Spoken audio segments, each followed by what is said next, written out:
I'm gonna DM you. And with that, we are actually live. What? Yeah. Oh. How's it going, Ocean? No. Yeah. What? Yep. We're in the live? We are. Oh. We live. We They live. They live? Wait, that's the movie name. It's by bad. John Carpenter. It's pretty good, actually. I just sent you a message on WhatsApp. I have a hammer, and I have a new like setup thing. If you can tell, it has like there's a oh my god, what is that? That's new. There's a bottle at Tabasco. What are you? Okay. That said, the last time we did Hammered Out, the last time we did a show together of any kind, It was years ago. No, but Oh. I await January 1st when we can say, "Wow, it's been a year since I've seen you." Daddest of dad jokes said all Oh the my time. goodness gracious. So a couple things. First, We of need all, to have a show on like December 30th or something like that, just so it doesn't interrupt a New Year's party or something like that, and then do January 1st, where I will be hungover, but then we can do the next year dad jokes, and that will be fantastic. excellent. Um, So the last time that we did a show together, I did not have this up. no, you didn't have like was- we both changed setups like completely. Mine is nerd. Like, Yes. I've got my Star Wars DVDs that I've had since I was like 10 years old. Right. I've got my GameCube that I've also had since I was like 10 years old. My Right. Banjo-Kazooie, my Link to the Past cartridge, my Dual Disc, the EVs, the EVs. You've got a LaBarbie. I've got a what? You've got a LaBarbie. LaBarbie. A LaBarbie. What's a LaBarbie? You might call it a library. Oh, a LaBarbie. It's an Undertale joke. The library in the underground is misspelled as LaBarbie. Oh, people are concerned that I'm facing the opposite way that I usually am. We can fix that. Yeah, Hold you on can. a second. All you have to do is just hit the thing that flips you. Yeah. Boom. Now I'm looking at Ocean. Hi. How are you doing? Oh, goodness gracious. Okay. All right. We're doing... So I get to look down on you, but people are also saying that my head is chopped off again. That is mine. That is Surus's fault. He's nearly headless Ocean. Nearly headless. Nearly headless Ocean. Hold on a second. Oh no, the ocean. It's gone. I'm back. Welcome back. Hi. So, anyway, y'all, I tried to not cut my head off, but Surus cut my head off. So, there's. I'm gonna blame you. You're You're blamed. gonna blame me? Okay. Yes, I did the thing. But anyway, so we both have like completely different setups now. I'm a nerd as well, completely different, little bit different kind though. But yeah, we're doing the things and the stuff. How have you been these past? How long has it been since we did a Hammered Out? It's been about 2 or 3 weeks, I want to say, something like that. Yeah. The thing happened where our schedules don't align properly, and we just don't mention Hammered Out to one another, and that's just kind of like we hide from it. The signal that we're not able to do it right now. We just run from each other, and we're like, if I don't contact Surus, he won't mention it either. What's funny is that if you actually like look at our messages on WhatsApp, that's not inaccurate. It's not inaccurate. There's No, like a fucking week gap in between. it's not. It's a problem. But then we suddenly all the little like we start messaging each other about something, and everything lights up again. And then it's like, oh yeah, like- we should do a Hammered Out. It's like an on and off again relationship where like you kind of hate each other, but you kind of don't. You can tolerate each other long enough. Sam Chaos says, if I don't acknowledge it, it doesn't exist. True. Also, if I can't see it, it can't see me. I remember It's that pretty scene much in the Red versus approach. Blue. I think that's actually borrowed from Hitchhiker's Guide to the Galaxy. If I can't see them, they can't see me. Caboose, you're just behind a rock. I want to see that that's a it's a reference to something that's on the what are those creatures' names that destroyed the Earth in Hitchhiker's Guide to the Galaxy. Help me out. There's got to be a Hitchhiker's Guide to the Galaxy fan in the fucking chat. What's the creature that's in Hitchhiker's Guide that does that? There's all sorts of funny little critters in that series. It's amazing. But yeah, it's definitely in. Yeah, I think it's on from the Vogon, but I think it's a creature that's on the Vogon planet. I just don't know what it was. Also, Ryla says, "Damn it, Ocean, you had to ask." Yeah, if I didn't ask, Ryla, you'd know exactly what it is, right? We need a Hitchhiker's Guide. So we need a guide to the galaxy of Hitchhiker's Guide to the Galaxy. It's a galaxy far, far away, but that's a completely different property. Yep. So, you've gathered us here today for something. Is there an important topic, Cirrus, that needs to be hammered out? Yes, actually, but it's important for a different reason. Oh, okay. So it has been said to me several times on my channel that I tend, when I'm not just looking at a creationist and going, naughty, naughty, Hovind, whenever I'm not doing that specifically, usually I'm tackling something that is very toxic. It's some white supremacist or some apologist or somebody doing a review of Into the Spider-Verse and somehow coming across as a Nazi when talking about a movie. Right. Literally saying things like, "I see what you did there, replacing the blonde-haired, blue-eyed Peter Parker with the fat, lazy, colored one." Okay. That's, yeah, totally. Supreme, best race of all time. I'm sure your genetics are totally not fucked up from the cousins in your line. Also, Jake 4D has just announced the creature. It is the ravenous bug bladder beast of Tra. Isn't Tra? I think is Tra the planet with the crabs that keep smashing each other. Anyway, beside the point. All right. Raids. My gosh, there are. So, these little hairs, I don't know if the camera's going to pick them up. Probably not. It kind of does. It actually I see it. Does. I see it on Zoom. I don't know if you guys can see it on the Yeah, you might be able to see it. But these things keep on getting just randomly near my nose, making it itch, because Growlithe is now starting to shed, finally. Which means she's shedding all around the house, and guess who's allergic to dog? And you are full of shed. Say, Growlithe? Oh, God, no. Growlithe, come here. Come here. Go. Come here. You come here on my terms. Come on. You can. Oh dear. Oh dear. Oh, dear. someone. All right. So, someone says Vosh noticed your response to him. He said that he saw it on stream today, and will probably respond to it sometime soon. That's interesting. That actually would be neat, especially considering Vosh just did the thing with Jimmy. Oh, that's neat. Everybody's getting connected. Yeah. Right. We have one good Growlithe here. Hi, hun. Hold her up. I need you to stop it. Just stop it. What? The full of shed comment? Okay. Growlithe, it's time to hop off. It's time to hop off. Oh, God! No, Growlithe, please. Raz, why are you bringing Growlithe here? Oh, my goodness. Because people wanted lighthearted stream, and since Ocean looks like he's about to tell you a story all about a dude got his life turned upside down, I figured you guys could need some Growlithe. I don't have any stories. I am. There's not. No. I don't know anything. What's happening? But the reason I've gathered everybody here today is because I've got a really depressing story to tell you. Hold on a second. I'm just kidding. Blink, blink, blink. Side note, I've actually noticed since I started doing face cam recordings instead of avatar recordings, how much I, as a human being, blink.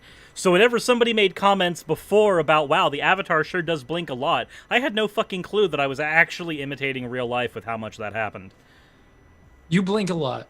You're literally blinky. That's a thing that I did not notice until I started staring at my avatar is a camera. turtle. I don't blink as much, but I do blink a lot still. Like, humans blink a lot. Yeah. Like, that's just a thing that we do. Unless you're a we have to racerhead. constantly moisturize our eyes. Yeah, unless you're a racerhead, and then David Lynch doesn't want you to blink because that's David Lynch. So, blinky. The reason that we are here today is because it has been said to me many times that since I cover hard topics on my channel that drain me, hi Yumi, how are you? The animals are just coming in droves. Yeah, you've got like little critters. Like, what are you? Are you Snow White Apparently secretly? so. Ah! Also, I've noticed that you have changed from the avatar. Why did you change from the avatar? What happened, Cirrus? I am doing an experiment because most of my videos have gained maybe 1 to 8 subscribers each. And the thing with YouTube is that, generally speaking, with few exceptions, your audience is going to be whatever people subscribe to you in the last year. That is your consistent audience, because Yes. burnout happens, drop-off happens, anything happens. So, doing the math, if I release 3 videos a week, 3 edited videos, so we're not counting live streams and Hammered Out, and I'm gaining at max 8 subscribers each time, then every week I am gaining a grand total of 24 subscribers, maybe 100-ish by the end of the month, something like that. Right. And then when you combine that with the amount of months in a year, times 12, that means I would have a grand total audience of a whopping 1,000 people by the end of the year. Mathematically, if this is going to be my job, those numbers do not work out in the long run at all. So Math isn't real, though. I saw Twitter recently. So I needed to find a way to change the channel up a little bit, and I noticed that I did an unedited video that was just angry me speaking at the camera. And it did really good. Yeah, it got like 100 subscribers, and if every video I made got You're a good ranter, though. Like, when you rant, like, I shut up, fucking listen to you, usually. Unless I decide that I want to interrupt you a lot. But yeah, no, that's true. Like, you're a good fucking ranter, and like, you know, I guess like just seeing your face, I'm about to do the same thing. Actually, that's the reason why I have this setup. Yeah, is I'm going to be making that transition into. There's a camera now, and all it's that kind of shit. There's a few other things that go with it as well. So when I first did my channel, if I wanted to show emotion out of my avatar, the way I did that was with zooms. I would zoom the avatar in, make it kind of move around, like, hey, what the hell is wrong with this? And I would do that with the avatar. But then when I changed to having the avatar speak, which meant that there was now a layer for the eyes, a layer for the blinking, a layer for the mouth, a layer for the avatar. And you got to move all those layers at once, and that's hard to do in hit film. So even in Premiere that can be difficult. Yeah, and I've moved away from hit film. I'm in Premiere, but since changing over to there, Yumi, I love you very much, but you gotta stop. At least for a little bit, like 10 minutes. Don't you dare talk to Yumi like that. She just ran to Growlithe and gave her headbutts. I need an H in the chat if Cirrus is to hold Yumi right now. She is literally just cuddling Growlithe. And she's back. And her face is wet from booping Growlithe's nose. There we go. So, I learned that because I made it to where my channel's production values were much higher, in like blinking, mouth moving, like this is now an actual animated avatar to an extent.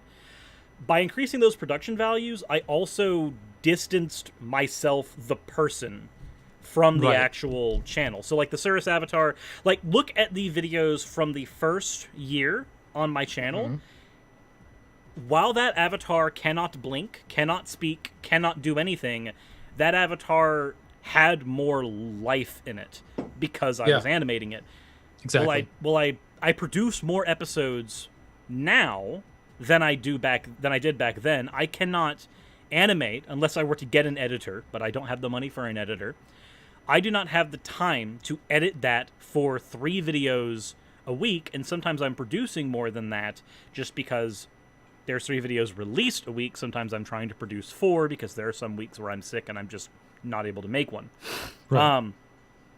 So then I'm stuck in a conundrum. Okay, well, my channel's not doing as well as it used to. The person, I feel very distanced from my channel. So how do I get rid of that fourth wall? Yeah. How do I get rid of that fourth wall? Rip the fourth wall away.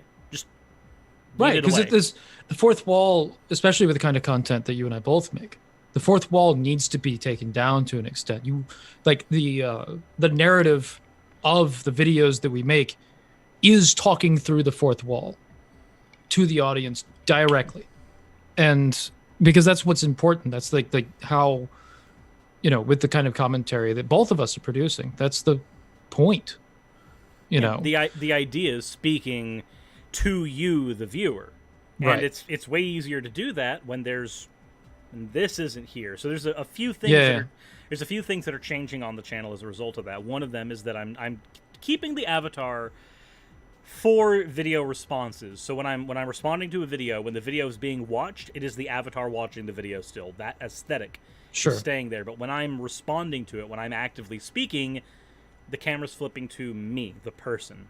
Right. Right. Intro. Eventually, we're going to have a new intro, courtesy of Jack and Quill. I'm commissioning him for that. But the intro is still going to have the Cirrus avatar. The channel branding is still going to be built that way. But the actual usage of the avatar is going to be more limited in scope because I want, as a creator, I want to be more me in front of an audience. It also means that I can experiment a little more with my content, because before, if I had a breakaway, we're like, hey, we're going to do something with the camera for a little bit, that breakaway always felt really unnatural when I used the persona all the time. But now I'm able to mess around with camera zooming, mess around with camera panning a little bit. Nothing too fancy, because I've still got to get these made in a handful of hours, not counting the time it takes to research them. But I'm able to play around a little bit, which helps me as well as a creator, because if you are a creator and you are suffering burnout, which I've been dealing with for a while, sometimes I hit burnout hard. I was making one video a week, damn it. But the edit is difficult with the doing the cartoon avatar thing. So very when difficult. you gotta make it visually interesting. When you shake up the way that you're actually making your content for a time, now granted that's not going to completely fix the burnout, but for a time that can alleviate it, because now there's other things I can do. I can mess around a little bit with things. I can do things where, like, instead of having my character on the side when I'm presenting a thing, I can just put it up with myself blurred in the background, which is not different functionally, but it's different for me, as this is a different thing I'm doing. Right. And like when I'm presenting fan art now, I actually like physically scoot to the side of the screen and look at the fan art as I'm presenting it, because those are things like that aspect of my channel I want to keep no matter what. As long as there are people submitting fan art, I want to showcase you on my channel, because you're putting in that time for me. I want to put in that time for you. So being able to do those things, make myself burn out a little bit slower, break down that fourth wall. A lot of that is why I've changed a lot of the channel aesthetics. And then as for live streams, I'm not going to be doing video responses on live stream anymore, because that does that creates a few problems for me. One, now that I'm here in front of the camera, there's one fewer difference between a video live stream response and an edited response video. Now they're basically just going to be less articulated, less edited, crappier versions of the standard content I do on my channel.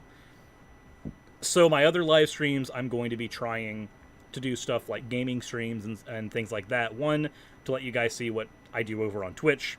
If you don't want to go over on Twitch, you can see what I do every now and again when I'm doing stuff on Tuesday. And Cirrus and I occasionally co-stream on Twitch, as I've got a Twitch as well. Yeah, I'll randomly call into his stream and just harass each other. Exactly. There's a lot of he bothers me.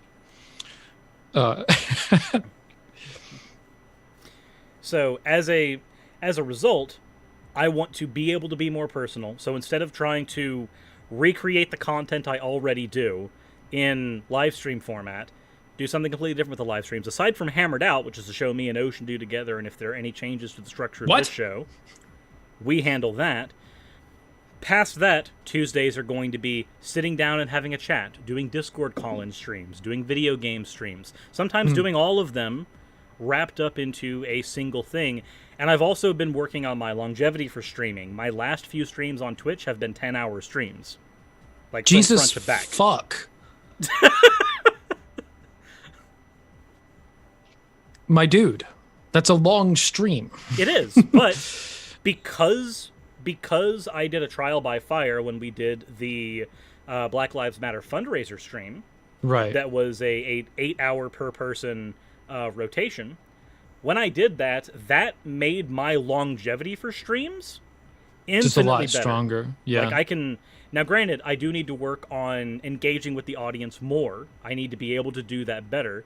But being live on Twitch longer creates a few possibilities for me. One, there's more time that somebody could engage with my content. Two, there's actually a chance that I might get raided by a larger channel, which actually happened recently. There was a 10,000 follower channel yesterday that raided me with a party of like 119. And we were on like hour 8. What was the subject matter of the channel? It was a classic WoW streaming channel. Oh. And Okay. me and Raz were streaming classic WoW together. And Cool. He just threw his audience at me at the end of his stream. You know who rated me at on Twitch recently? It surprised the shit out of me. Dark Matter 2424. Really? Yeah. Huh. Rated me on Twitch. Straight up. I was like, Nice. damn, dude. All right. Appreciate it, man. Yeah, he's been for those of you who don't know, Dark Matter's been around a long time. Oh, yeah. And he's a good dude from what I can tell.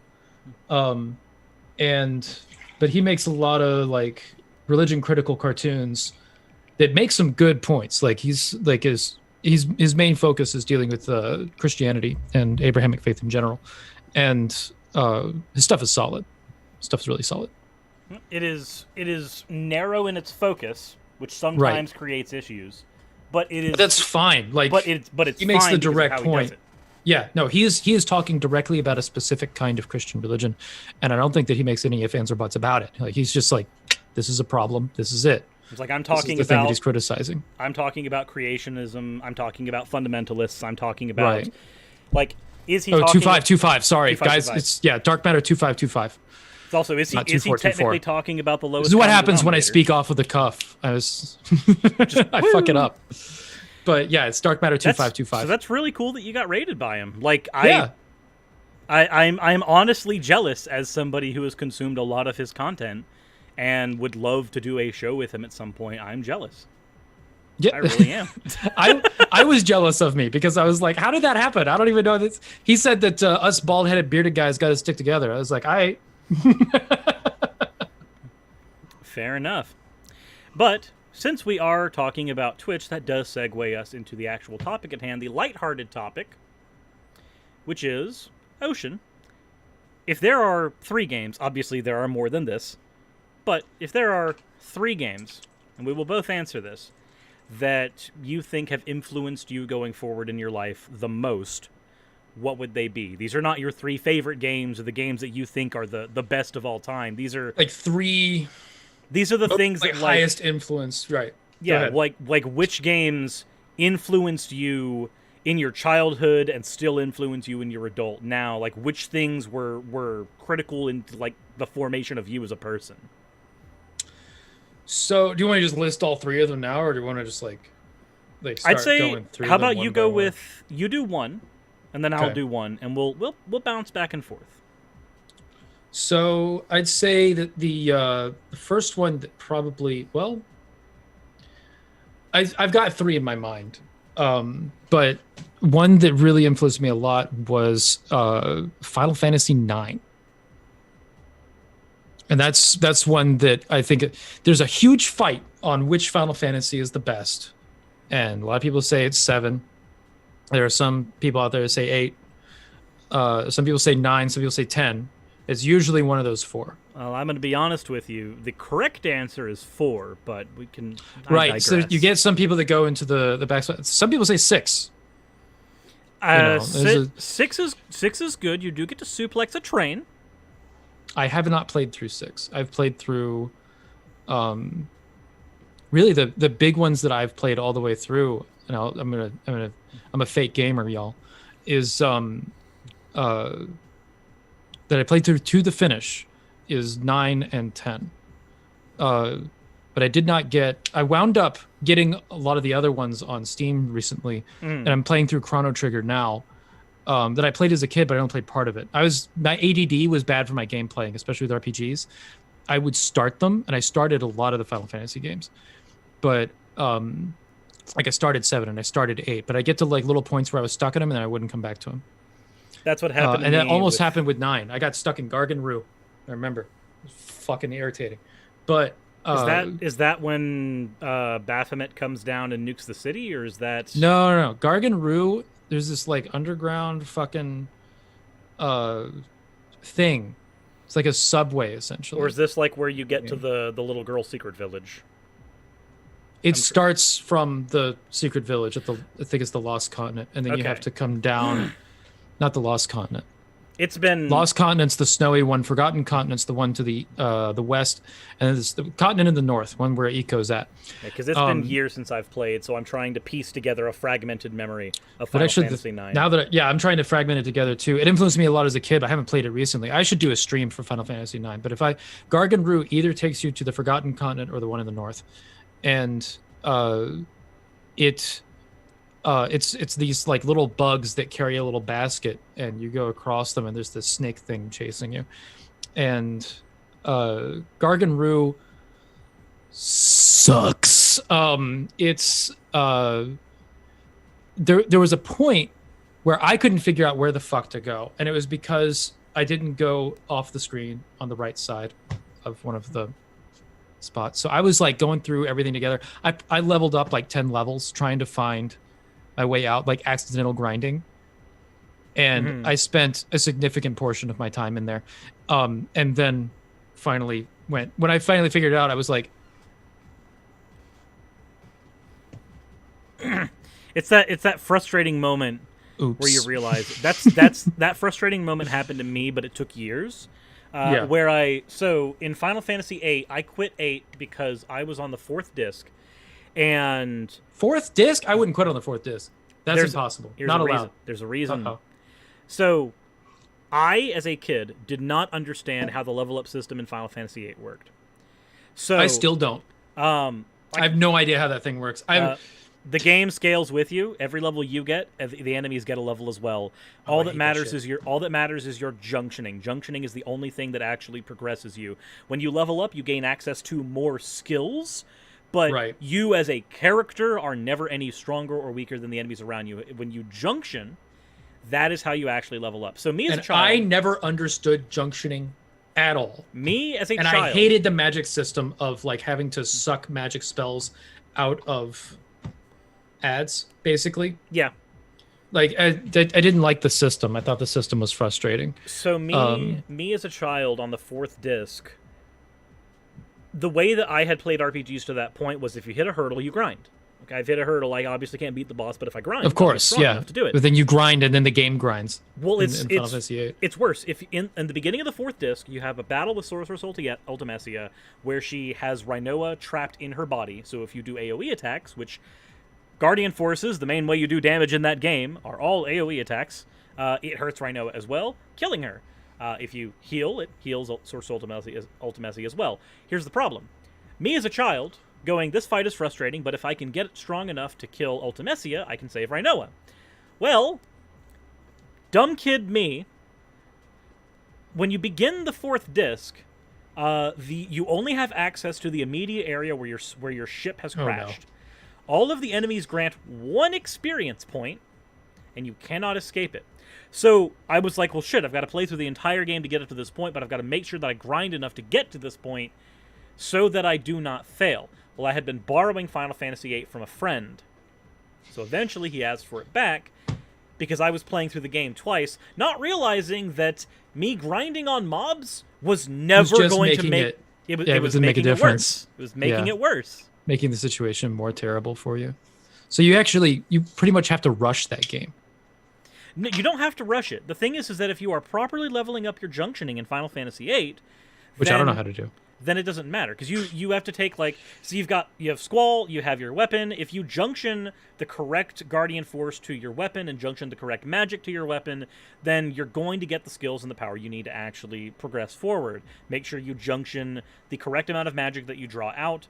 Which you can get not just from stealing it from enemies, you can also take it from turning enemies into cards, and then turning the cards into magic, and then attaching that magic to your shit. Basically, you've got all kinds of ways of leveling up your character, but none of them were the ones that I fucking understood as a child. Right. Not one of them. No, I see. For me, it was always like, you grind, and then you can get into the next area. That's what it always was for me as well, which is why, like, when I played games like Paper Mario, I started to really enjoy them because no matter how much you grind in Paper Mario, it doesn't matter. Your attack power never goes up. All that goes up is your health and your special power. Give me 30 seconds. I shall return. Right at that point, I had to do a sneeze. Literally, right at that point. $5 super chat. Oh, wow, my muscles are starting to hurt. That's painful. When you have lack of sleep, sneezes really hurt your muscles. And I keep on getting dog hair randomly in my nose. I just... It doesn't matter if I dust the house. It's just going to get hair everywhere anyway. Growlithe, why? Why do you hate me? Have you heard about the gun controllers for Final Fantasy X-2 from the $5 super chat from M the Ambassador? No, I have not.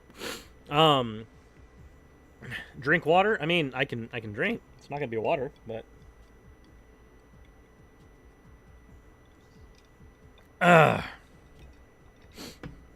Russ just goes, I didn't know there were actually fans of me in the chat. There's a chance you did it to fuck with me, but let me feel special, damn it. Russ, you are special. Just... yeah. I'm kidding. I am kidding. But Russ, I've actually told you the avenue that we have for like doing games together and stuff. Just like subject yourself to the torture that is League of Legends, and we can play together. So this is supposed to be self-care, damn it. It is. It is. I am enjoying this wonderful mason jar of Your Diet self-care. Dr. Pepper. I have also learned something. The best thing about Spaghetti Night is that it means I get more mason jars for the cupboard. So we were talking about the game's influencing and all that kind of stuff. The Diablo series. I'm gonna go ahead and I'll say one of my future answers has to do with that. Diablo? But you know, and there's a saga with it, and I'll explain that. But I but do not want the to Saga series of Final Fantasy, because that's a different game. No, Completely. but so Final Fantasy IX was like. For me, it was basically the video game that opened me up to storytelling, like as a fucking craft, especially in a video game. Like it got me really interested in story-based games, and that interest followed into Final Fantasy X. And honestly, the dedication that that game had to every character that was in it, really excited me. Basically being able reading. to read a book through your video game. Right, exactly. It was like, I was used to movies and all that kind of stuff, and I was really interested in storytelling and filmmaking and all that kind of stuff. But like, the game starts off with the main character in like this like crime group, and like the boss of the crime group. There's some fucking delicate storytelling issues that have to do with the main character's relationship with the boss of that crime group, and he's the smallest character in the grand scheme of the story. But Adoptive figures tend to be a little Right. a little yikesy sometimes. in yeah, and he's an adoptive father sort of figure. His name is Baku, I believe, and he's depicted as like this protective but abusive kind of father figure.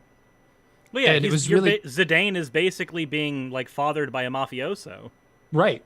And it was really strange seeing like that kind of character conflict put in a character that is on screen for single digit percentile of the game. You know, like, and you don't come across many storytelling games that do that. So, you know, like that was something that was really, and also like I was, a young and emotional kid, so the romance angle really got to me as well. Like the Zidane and Garnet, Princess Dagger. yeah, exactly. But the moral compass of Zidane as well, like the kind of like he's a rebel, but has that, like, at the end of the day, he definitely wants to do the right thing and does the right thing at the end of the day. Zidane's the type of guy that would steal your wallet, but if he caught wind of your financial situation and found out it wasn't good, he would go steal a bunch of other people's wallets and give them to you. Right, exactly. That's Zidane in a nutshell. I'm gonna do all these really He'd like Robin Hood some shit. Like he'd find some way to like make sure it comes back to you, kind of thing. And like the plot starts off with him kidnapping the princess, for money, and then molesting her randomly. The what? So there's a scene where they're crawling up into bunk beds, and she's crawling up ahead of him, and he just starts like squeezing her butt. Oh right, and just starts going squishy. I want to say that's like an there's like an optional thing or something. It was weird. It's one of the like Japanese games, dude. But especially at that point in time, like holy fuck. But yeah, I remember that now. And I was like, oh boy. I remember being uncomfortable with that as a kid. Like when I was playing that, I was like, wait a minute, I just did that. I wasn't. It didn't quite sit well with me. So for me as a kid, when that situation happened, I had to have it explained to me that was a little bit yikesy, because as a kid, I grew up with Dragon Ball Z. So from a very young age, I was introduced to Master Roshi, and Master Roshi, right, who's creepy as fuck. And I also had watched Ranma 1/2 that had not Myoga the Flea. Myoga the Flea is the functional second version of this character, but I can't remember his name. But they are the same character, just in two different shows that are basically just. Yeah, this is the old pervert of the show. So I was just like, that's a thing weird people do. And to me as a kid, Zidane was a weird person. So I was like, okay, yeah, weird people do this weird thing. Also, each character kind of has like an arc in like your main party characters. They all have kind of an arc. And what's funny is like some of the characters even outside of your party have like serious arcs. Like Baku, who I was talking about, has an arc as well. Even though he's not on arc? For Final Fantasy IX. Because I know which one I think it is. Mine. Let's see. Let me think back. Are you talking about of the main characters? Of any characters in the entire. Oh, of any character in the entire. Because like of the party, Vivi. Vivi is my first choice. My second choice is Steiner. Okay. Steiner. Seeing Steiner learn to loosen the fuck up over the course of that game, right, is cathartic. Because like when you get his commanding officer, the girl that has the one eye patch, and she is able to loosen up faster than Steiner is, and just watching him just kind of come to grips with the fact that he's just a persona. Right. Like he's literally just been LARPing a guard, not actually being Beatrix, one. By the way, fucking has presence. Yeah, when she's on screen. More than Kuja. Like, okay, so there's the main big bad of that game is Kuja, but Beatrix, in the first time you have a fight with her, straight up has serious presence, and you can fight that fight so many fucking times and lose to it, and then when you win, you still fucking lose. Like that's the and like Beatrix, is like lady with a sword kind of thing, and that was like one of my like first exposures to like that kind of character. If somebody is,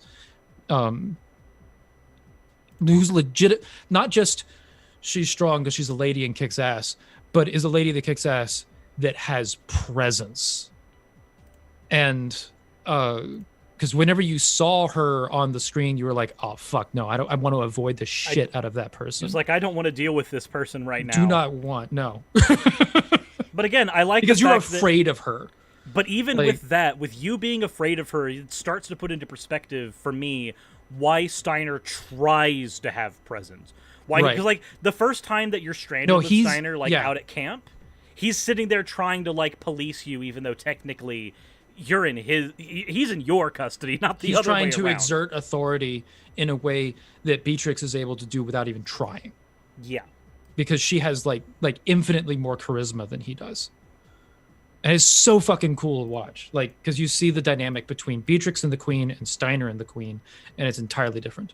That's why for me, like, Vivi is my first choice, because I think Vivi's story, especially learning about the Black Mage Village and all of that, like, that is, it is heartbreaking to watch him just, like, go through that existential crisis. But the second one to me is definitely Steiner. Like, hands down, because Steiner's, I would like to say Princess Garnet's is up there, but hers is really tropey, and it's good. No, it's one that you can find in a lot of stories. I think that there's a book series as a kid that I read called The Enchanted Forest Chronicles. Starts off with a book called Calling on Dragons. It's very magical, and I think it was like my YA series that I read as a kid that I was all about. It's 4 books. It's really quick, but you know, the princess's arc in that story is very similar to Garnet, and it's a good arc. It's done well. It's honestly, it has more depth in Final Fantasy IX than it does in a lot of other stories, but it's also one that you can find in numerous places. Same with Zidane's. And we got fan shitty art. beard gang. we got the shitty beard gang. But is that my head shining? It's your head shining, and I'm sitting there with magic bread. So I'm just sitting there like, oh. Oh my goodness gracious! Put the bread down. Okay, look. There is no established link between me and bread. Okay. Oh no. He's got a pun shelf. Anyway, so, but yeah, Vivi definitely is one that is, like, even though you can find Zidane and like Garnet's art, they're done well, but Vivi is like the creative story of that story. He's while Zidane he got me interested in philosophy. While Zidane is the main character, Vivi is definitely that story could have easily been told with Vivi as protagonist. Vivi's actual name is Slick. Personal headcanon, by the way. That's what me and my brother would play that game together. It was the tip, like me and my brother with that game. It was the experience of big brother plays, little brother watches kind of thing. And I was big brother. And then he got a hold of the game and played it himself. And I think he's played it more than I have ever. But we would take turns naming the characters while I was playing. And he got to name Vivi. So Vivi's name is Slick in my yes, I'm big brother playing and Hunter's, watching. And we would be like, all right, so one person's playing other, he had a role somehow, and there was a 2-player option, and so I'd toss him control of Vivi. And because you can do that on the PlayStation 1. Yeah, they did that with Final Fantasy VI as well, if memory serves, where like another person controls part of the battle party. Right. So, we would, for some periods, we would have like 2 controllers out, and he'd be controlling Vivi and a couple of other characters as well. My characters that I'd control, that I was kind of possessive over, were Zidane, Garnet, and Freya. I loved Freya in that story. That's another good arc, by the way. There's so much good fucking stuff in that. So Final Fantasy IX It got you interested in philosophy. It introduced you to the idea of complex storytelling in a video game. Right. Like that complex storytelling in general, caring about your minor characters. Yeah, that sounds very much like that's a foundational type of game. Yeah. Like when you've had that game that does that for the first time, you don't stop having that anymore. Right. I guess that means it's my turn, right? I've got to spill my your guts. turn. We got to do it. Cool. I will spend forever talking about that game, by the way. So I'm choosing to stop right now because every single character in that game we could discuss for a very long time. So I need to go through and replay. I mean, hell, if I actually do go through and replay it on stream, that is an option for collaboration on my gaming channel.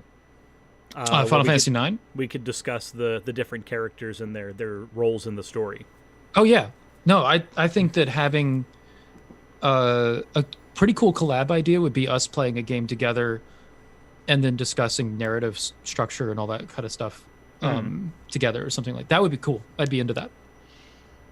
So mine is, ironically, the only RPG in my list of most influential games is going to be an MMORPG. It's World of Warcraft. That one is true. I could Really? actually, yeah, okay, awesome. I could probably actually talk about that one first. The one I was going to talk about, the one I was going to talk about sounds really awkward coming off the back of a Final Fantasy IX conversation. No. I want you to do the one that you said was really awkward because let's do the awkward. I want to embrace the awkward. Let's do the awkward. We'll talk about World of Warcraft in a minute. So the awkward one is actually Sonic Adventure 2 Battle. Hell yes! This is going to be super awkward. So as a kid, Are you aware of the fan art? dude? If you saw the hot dog one, the hot dog sandwich fan art. No, but I know Go the to legends of Sonic in GM Skeptic server. And all go that kind of to stuff. my fan art section and scroll up. It is the fan art directly above the Shitty Beard Gang. I'm gonna be going into his server. It's always there's trepidation walking into your server. My server also just had a redesign recently too. Yeah, I see that. It's much easier to. Oh my god, what is this hot dog? It's a sandwich. That's. Oh my god.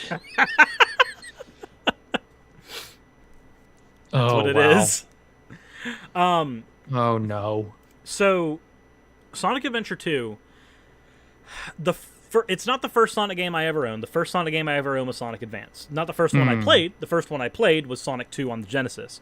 I played that at my cousin's house. I played it at my friend Matt's house and my friend Lazelle's house. Back when I was a kid. Right. I would go. I never owned a Sega console, but when I went over to my friends' houses and they had Sega consoles, I would ask to play Sonic because there was always a lot of intrigue there. Because even if you look back at like the old TV shows, the old Mario TV show is very random. It brings just random ass nuttery in to just to be entertaining to kids. And there's one Sonic show that is like that, but then the other show that aired, Sonic Sat AM, Sonic is an eco-terrorist. Like hands down. Fucking Eggman in that story has taken over the world, has polluted it, and Sonic and a band of essentially Antifa freedom fighters engage in eco-terrorism. And that is the show. Sonic and his eco-terrorist friends try to save the world. When you talk about environmentalism in shows, you've got the Captain Planet angle where it's all like really in your face, and then you've got the Sonic angle where it's much more well made and actually really fucking dark. But reminds me of like Final Fantasy X has an environmentalist angle to it as well, with the concept of sin. Sin's kind of like a pollution monster. So yeah, like sometimes you see it like really overt, and sometimes it's done in like a way that's both overt and oddly subtle at the same time. I think Final Fantasy X kind of accomplished that, where it's like in the mythos, it's like a pollution thing, but it's not like throwing it at your head kind of shit. Yeah, in the Sonic series, it was very much, it was very forward that it was in fact pollution. They were deforesting an area, but unlike something like Captain Planet, it wasn't in your face about we got to save the forest, we got to save the trees. It was no, he's trying to kill us. He's trying to destroy our homes right now. Like this is bad. Like he's in it. It was closer to Star Wars in its narrative. In there is an evil empire. We have to handle it, and we are the refugees here. Like we have no power. So that show influenced me a lot as a kid, but as far as being able to actually play the games, I didn't get to that much until Sonic Adventure 2. A friend of mine had that at his house. I played it a couple times, was really bad at it, because if you've ever played a game in 2D a lot and you play the 3D version of that game for the first time, the transition is never super good. But when I got to play it, I can now honestly say on my GameCube alone there is over 900 hours in that game, because even though the story mode, there's about 3, you can beat the story mode in about 3 hours without speedrunning. Like you're just running through the game. But that game had, as convoluted as it is, it actually has a very complex narrative. Compared not only to every other Sonic game that it came before it, but compared to any Sonic game that has come after Adventure 2, Adventure 2 still has the most complex narrative of all of them.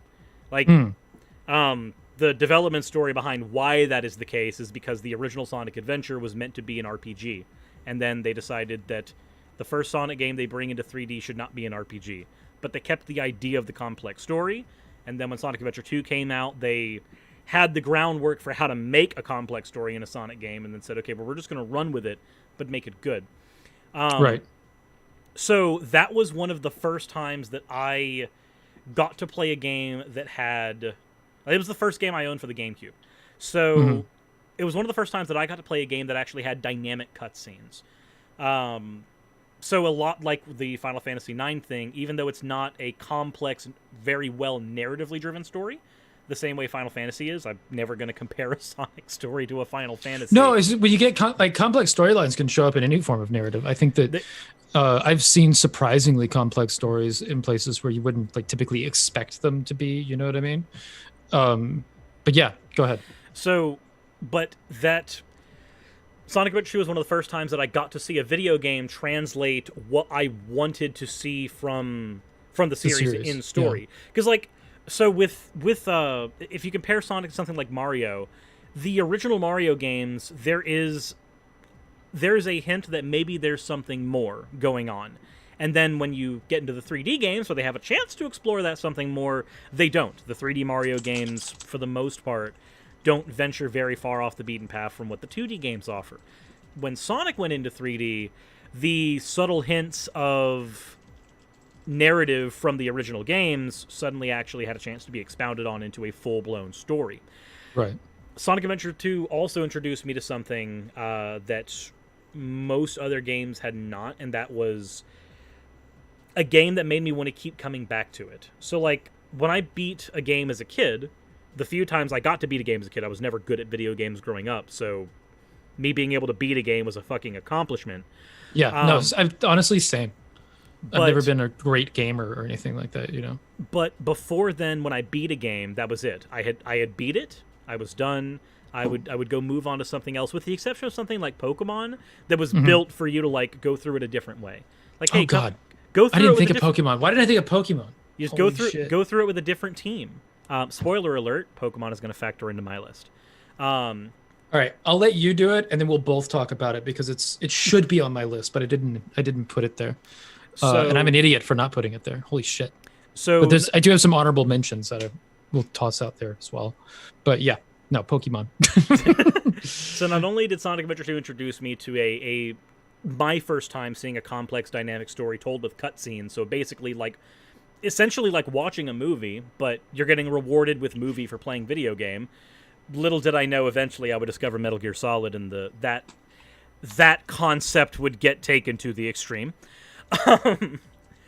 But I also got to experience the Chow Garden in that game. If anybody in the chat has played Sonic Adventure 2, and you've messed around in the Chow Garden, you can get lost in there for months. Actual months, and not discover everything there is to do in the Chow Garden. Ocean, I'm assuming you have not played this game, so I'm going to have to get into some explanation. Okay, so the way that Sonic Adventure... I'm just hearing Chow Garden, I'm like, all right, he's talking about specifics. He's talking to an audience. I don't know. I'm not part of it. So... What are you talking about? I don't know. So, basically, the Chow Garden is like a pet raising simulator, but the pets that you raise... Okay. The pets that you raise can engage in story or progression for you. There's 180 emblems to get in the game. Some of the emblems are tied to raising Chow. You have to have them compete in races, compete in karate. You're like raising a child, and you're kind of like a soccer mom for your Chow, basically. Like, raise it right, let it compete in sports. It gets to do neat stuff. You also get to take it to kindergarten where it learns stuff, so your Chow develops a personality. Like, the more classes you take it to, the more it learns, and you can have 24 Chow sitting in a garden, and each of them has a very different personality and will respond in very different ways to you. The AI system behind the Chow is stupidly complex. So that was like some of the most engaging stuff for me as a kid. And the way the Chow Garden works is it's not a separate thing from the game. Your Chow gain their stats by getting items that you take from beating enemies. Whenever you kill an enemy in Sonic Adventure 2, it drops a Chaos Drive, or in the environment you might find an animal. Those are used to get your Chow stats. So by playing the game, you get the items you need to get your Chow stats. And the rings you get in the game become currency for the black market in the Chow Garden, for you to buy rare eggs, for you to buy stuff for your Chow to play with, toys for them to mess with. All of that stuff is tied directly into the game. So whereas normally you might not look at the first level of the game as something that you need to play through 100 times, the only incentive you have to do that is to just get a better score, get a better time. But the game is going, hey, you know, if you play through this level 100 times, you'll be getting rings every time, and you'll be racking them up, and you'll be grinding to get stuff for the Chow Garden, and then you get to spend hours in the Chow Garden. And there's another angle to this, a more competitive angle. Ocean, you've seen me game. You know how I think. If your friend brought their memory card over and their memory card had Chow on it, they could plug it into yours, and your Chow could compete with each other and coexist with each other, and you could trade them. Oh, wow. And breed them together as well. Oh, no. So if your friend... breed them. And Chow also... And this is in a Sonic game? Yes. Chow also have genetic stats. So some Chow were born with a good predisposition for running. Some are born with a good predisposition for swimming. Some are good with a predisposition for flying. So if your friend has a Chow that has... They're really good at flying, and it's genetics. It's not they trained it to be good at flying and now it's good. No, it's literally like it's born this way.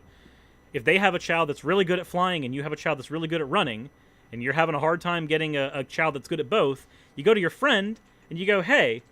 Could you maybe let me borrow your Chow for a minute? We can breed them together and get a couple Chow that are good at both, and we'll just pass them back to each other.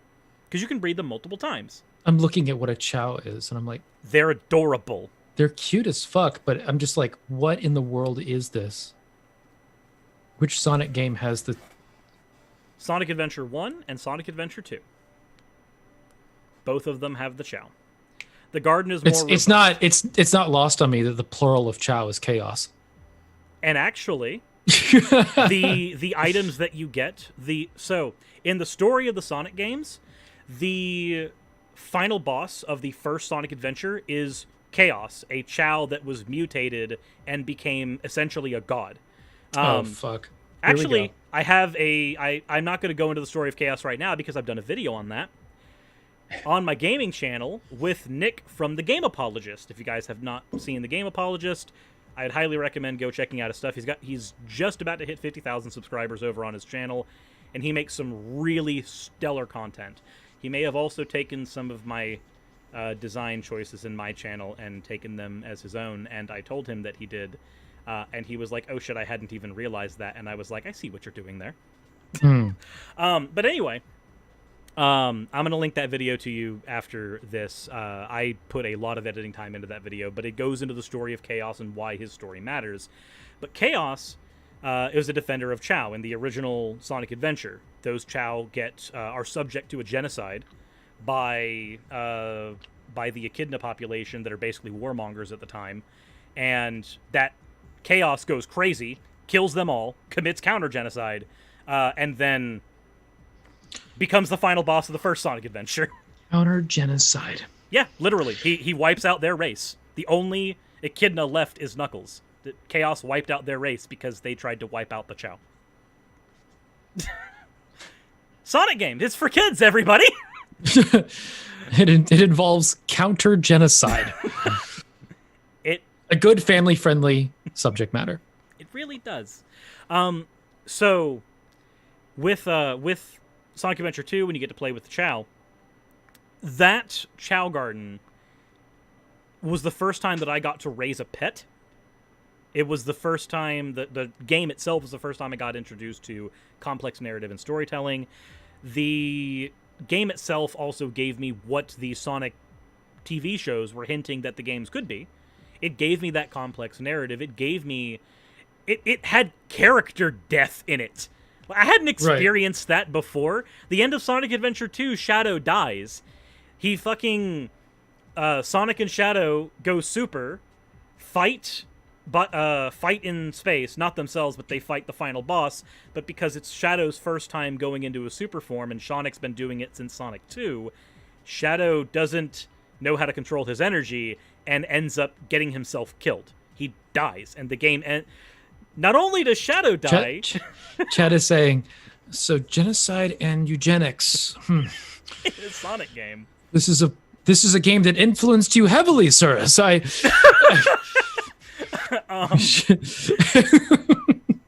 but then when you actually... like, there's other no bits... addressing. There's other bits of storytelling in Sonic Adventure 2 that I find out... Like, there's stuff about that game that I find out as an adult that had implications that I didn't know about. So in the game, Shadow is created by Eggman's grandfather. Eggman's grandfather had a daughter named Maria. In the story, Maria dies, and you find out that his Eggman's grandfather was making Shadow. He was trying to create an ultimate life form because he was trying to find a way to make a human being immortal. He was trying to find a way to make a human being survive various diseases. It is not mentioned directly in the game, but it is mentioned in the guidebook and in the canon of the universe. The reason why Shadow was created, it was a desperate attempt for...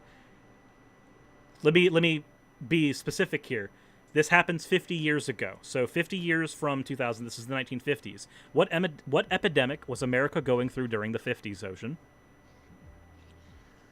50s, Polio. 60s, and 70s. Wasn't it? Oh. 50s, 60s, and 70s. Pandemic? Not pandemic. Epidemic. AIDS. I mean, there's a number of things that... Oh, shit. Yeah, I was going to say, yeah, there's a number of things that were going on, but... You find out in the story of Sonic Adventure 2 that Maria was dying of AIDS, and the reason Shadow was created was a desperate attempt to find a way to save his daughter from AIDS. Because there was no treatment back then. Children's game, everybody. Children's game. In the game itself, they call it NIDS, because they can't say AIDS in the game. But the actual sickness she is suffering from is AIDS. Again, this is a children's game. Because it's an autoimmune thing and it's slowly killing her. It is specifically an autoimmune disease that is that she has to live on the Space Colony Ark so that she cannot die to any of the infectious diseases on Earth, because the Space Colony Ark is because it's autoimmune. Yeah, okay. Yep. Wow. Children's game. And it is these are some of the reasons, like when I start finding stuff like this out as an adult and realizing that, oh, things that happened in that game have a lot more weight than I thought as a kid, because I didn't know what AIDS was. I had no conception of that. But as an adult, I do. Certain things, the idea that this character, Robotnik's grandfather, is evil. To me, as a kid, he was the big bad. He was the big evil person. He's the guy that I have to... His experiments are the things I have to stop at the end of the game. But in the game, the reason that he even is a problem is because the United States government went in and killed his daughter on the Space Colony Ark when they raided his research to reappropriate it. And he even explains that, and I didn't get it as a kid, because you get to see a video of him in a chair about to be executed by the United States government explaining all of this. And as a child, I had no conception of what the fuck was going on. As an adult? Yeah. As an adult, hearing the gun officers go, "Ready, men, fire," right after his last words in what you read as his diary later. There's some crazy moments in this game, dude. Like, so as I recall, like some games that I didn't expect to have like big moments like that, have them. As like I'm having a hard time calling up examples at the moment but like there's those kind of themes start showing up in a lot of games where you're like, wait, what? Yeah, you don't realize. You did what? Yeah, you don't realize when you and it's made, the reason stuff like that can get past censorships is because it's made in such a way that the game itself doesn't say it in your face. Right. So a kid's not going to catch it. It's a lot like what Animaniacs used to do when it would slip in adult jokes, but they were written in such a way that... Hell, Shrek does that. Like, that's a fucking common... Yeah, it's just for Sonic, it's dark as fuck. Right. So, yeah, that's... My first one was Sonic Adventure 2. That's why it introduced me to complex storytelling as a Sonic game. Dark complex storytelling. Oh my god. I do want to get into the super chats real quick before we move into the next one, but then we'll throw it back at you, Ocean. Yeah. I'll BRB as well. Okay. Real quick. So from D-Doll Fakes, we didn't read that one out when it happened for $9.99. Thank you for that. The Diablo series is most dear to me because I was able to play it with my brothers that are all over 10 years older. This conversation brought so many happy memories. Thank you so much for that. Jake 4D with the $5 for a dog, hairbrush, or grooming. She does have a hairbrush. We actually do brush her, but not often enough, obviously. Frustrated Atheist for the $5. There's 3 sets of $5 here, but there's no information. Okay, well, that's unfortunate. I'm sorry, Russ. Christian Jones with the $5. Hey, Ocean, how do you feel about the Norse myth being used in games? Is it a good gateway to heathenry or problematic for the modern religion? I will let him answer that when he gets back. And the Ambassador for $5. Didn't Sonic also teach kids about consent? Yes, the Sonic Says sections in the Adventures of Sonic the Hedgehog did, in fact, have a section about molestation and consent. And about if somebody touches you in a way that... To quote Sonic, if someone touches you in a way that you don't like, get out of there! I can't copy Jaleel White specifically because I'm not Steve Urkel. Oh, fun fact: the first voice of Sonic the Hedgehog Ocean was also Steve Urkel's actor. Steve Urkel. Yeah, Jaleel White Steve Urkel. from Family Matters. Never watched it. Old American sitcom. The most notable line from it is, "Did I do that?" You've probably heard at least one person in your life. Maybe. You got to remember, I'm uncultured. Uncultured enough to not know who Steve Urkel is. Steve Urkel. Oh! Yeah, there's your first voice for Sonic the Hedgehog, Ocean. That's interesting. Yeah. All right, now I remember who Steve Urkel is. I actually really I never watched Family Matters, so... I want him to voice Sonic again at some point. Though, I'll be honest, I think the best voice for Sonic is still Ryan Drummond. And that is the reason... Yeah, it's like Ocean and Steve Urkel. I was like, I didn't watch Family Matters. I didn't watch Full House. I didn't watch... Like, the only show like that I watched was Boy Meets World. Like, I wasn't a sitcom kid, basically. I didn't watch those, like, family sitcoms. I watched Growing Pains briefly, and then it was canceled. But... that said... Yeah.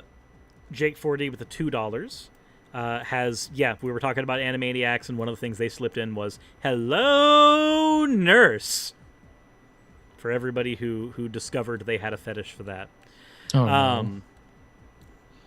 Another show for that is Totally Spies. Seriously, go if you've ever seen Totally Spies, go watch. Just take 10 random episodes from that show and count the fetishes. It's a children's show.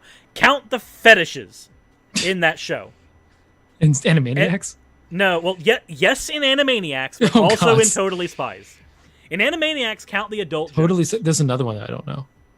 Totally Spies was it was basically like if James Bond met Charlie's Angels without being sexualized and was crossed with Powerpuff Girls without superpowers. It's an interesting That just sounds show. like a mess that I had a hard time keeping track of in a description. There was one super chat in here, though, that is specifically for you. Christian Jones. Hey, Ocean, how do you feel about the Norse myths being used in games? Is it a good gateway to heathenry or problematic for modern religion? We talked about this a little bit in the chat. I think it depends on the game. Very much depends on the media. Because sometimes it can be problematic as fuck. But a lot of times it's just used as an inspiration, and it's fine.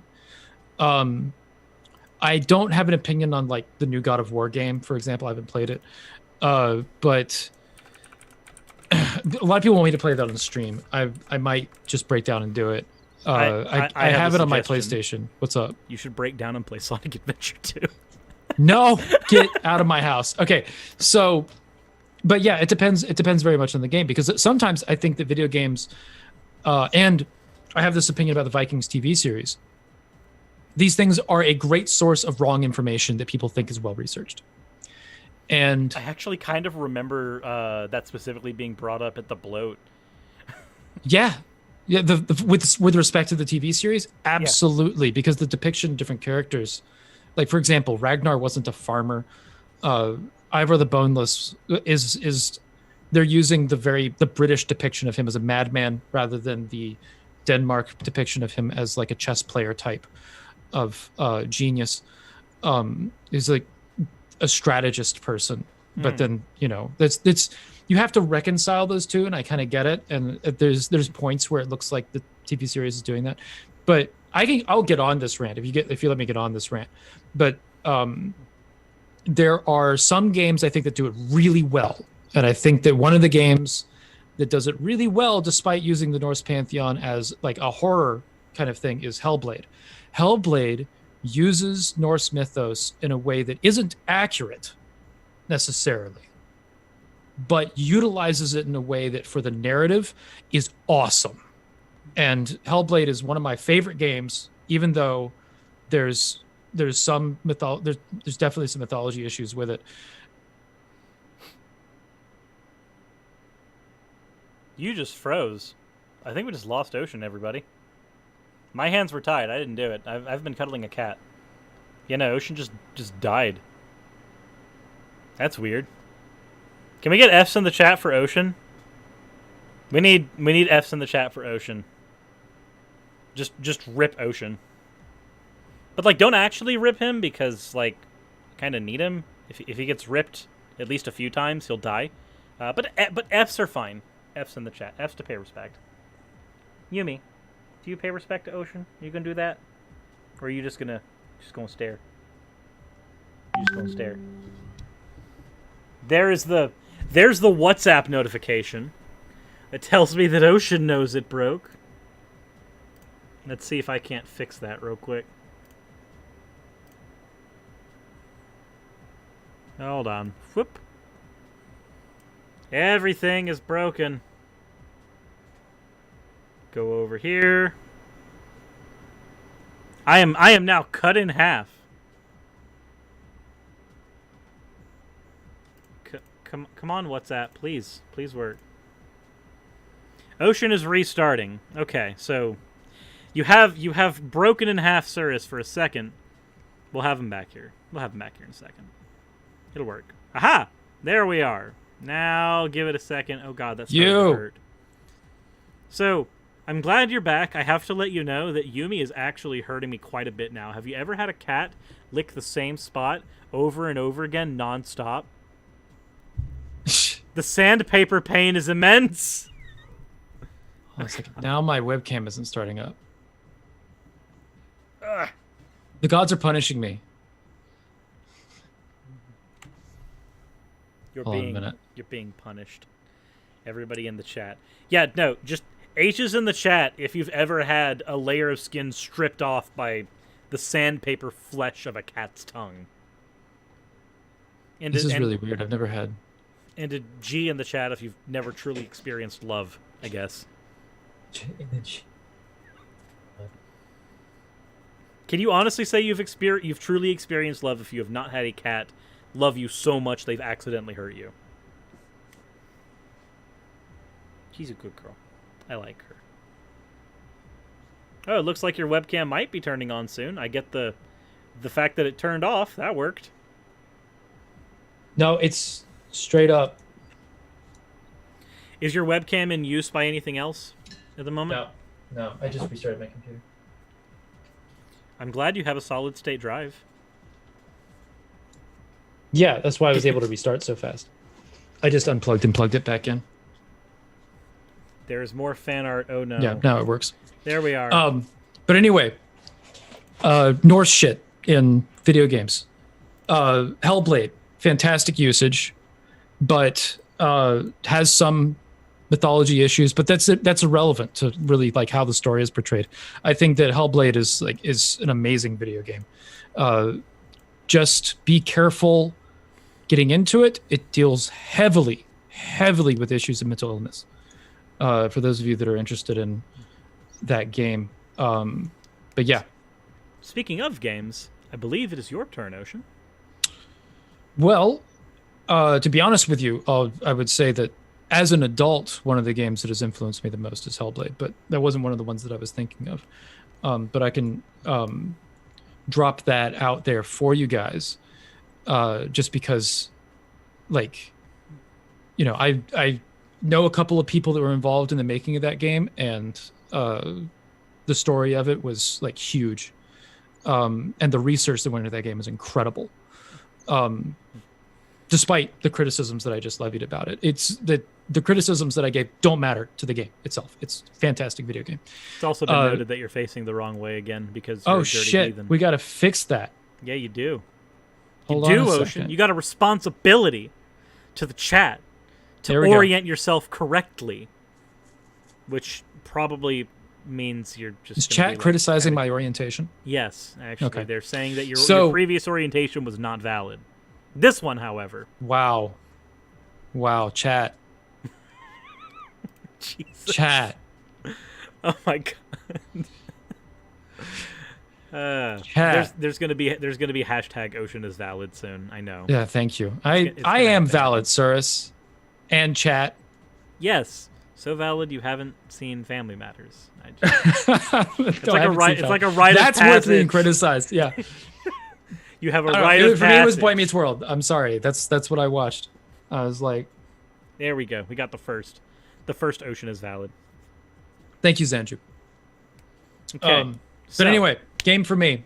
Diablo 2. Diablo 2? series, actually, 1 and 2. And I'm going to count them both, and here's why. Diablo 1, I was over at, it's a family friend. Call him, but I'd say, Uncle Wally, all right? And Uncle Wally I stayed with him for a little while, and he made French toast. And from that point, I called French toast Uncle Wally toast. I'd say, hey, I want some Uncle Wally toast, because that was different from toast that I was used to. And we eventually wound up, all right, so this way of making toast is Uncle Wally toast as far as Small Puddle Ocean is concerned. But that same uncle introduced me to Diablo 1. Now, I was interested and I was a kid at the time. I was not old enough to play this game. That game freaked me the fuck out as a kid. Straight up had nightmares playing that game, because I was also a little religious kid. All right. And now you're a big religious kid. Now I'm a big religious kid, but I was very much a Christian at the time. But I was like 6 or 7. I also got baptized around that age. So, anyway, so Satan was invited into my life through Diablo, and I played that game a bunch, but also eventually stopped playing it because of the fact that it was like scaring the shit out of me. All right, there were upside down burning crosses, there were demons lurking around every corner, and I started playing this on stream a little while ago, and it's still got that tone, like the atmosphere and feel, and just everything that accounts to the atmosphere, like just being, you're fragile in that game too, especially in the beginning of it. Remember your first time dealing with the butcher? Every gamer who has ever played Diablo remembers their first time dealing with the butcher, because it never goes well. God help anybody. I don't think that anyone has ever beaten the fucking butcher on first try, unless they were aware of what they were going into and grinded like crazy before fighting him, or forgot to bump into him, or they just walked right by him or something like that. But fresh meat is the line that puts fear into every gamer's soul from that period of fucking time. The butcher will murder you. But that game was so good at establishing atmosphere that it sticks with you. And I scared myself to death with it, and then eventually bought a copy of it for myself, and then I scared myself to death with it again. And then I got Diablo 2. And Diablo 2 doesn't have quite the scariest atmosphere in the world, but it still has that tone. Mm-hmm. And it's someone's saying that original Diablo is scarier than Diablo 2, especially as a kid. Yes, the screams, the moans throughout the game, it is a cryptic motherfucking game. And Diablo 2, 3 is like a joke compared to both of them. but especially compared to 1. Like Diablo 1 compared to Diablo 3. Diablo 3 looks like a kid-friendly, cuddly cartoon compared to Diablo 1. Diablo 2 is probably the game that I've logged the most hours in my life. I have definitely in excess of 1,000 hours in that game. And I leveled up every single character. It was like the first time that I played a game and was really good at it too. I became like a clan leader. We were collecting gear and it got me into like organizing little tiny communities and like getting into fights with other communities and stuff like that, because we'd bump into other Diablo clans and our characters would fight each other and all this other crazy shit, and it was like grifting drama and all that crap. Like that was one of the things that they dropped for Diablo 3, but it was also part of what made Diablo 2 fun, to be absolutely fucking honest with you. And I think that everybody secretly holds that opinion that played Diablo 2. Diablo 3 is certainly a more accessible game. It is. And while I've only logged maybe an hour or two in Diablo 2, but right. From the conversations I have had with Diablo enthusiasts, right. The problem with 3 is that 3 even when you're playing 3 with friends, it feels like you're playing a single player experience. Yes. Just with add-ons. Whereas 2 with felt like 2, a community. Yes, and that's definitely true, and I think that part of that was the competitive nature and the fact that your characters could kill each other, even together, right? There was so 2 things about Diablo 2 that were hampered in Diablo 3. One is consequences of choices that were made in your build.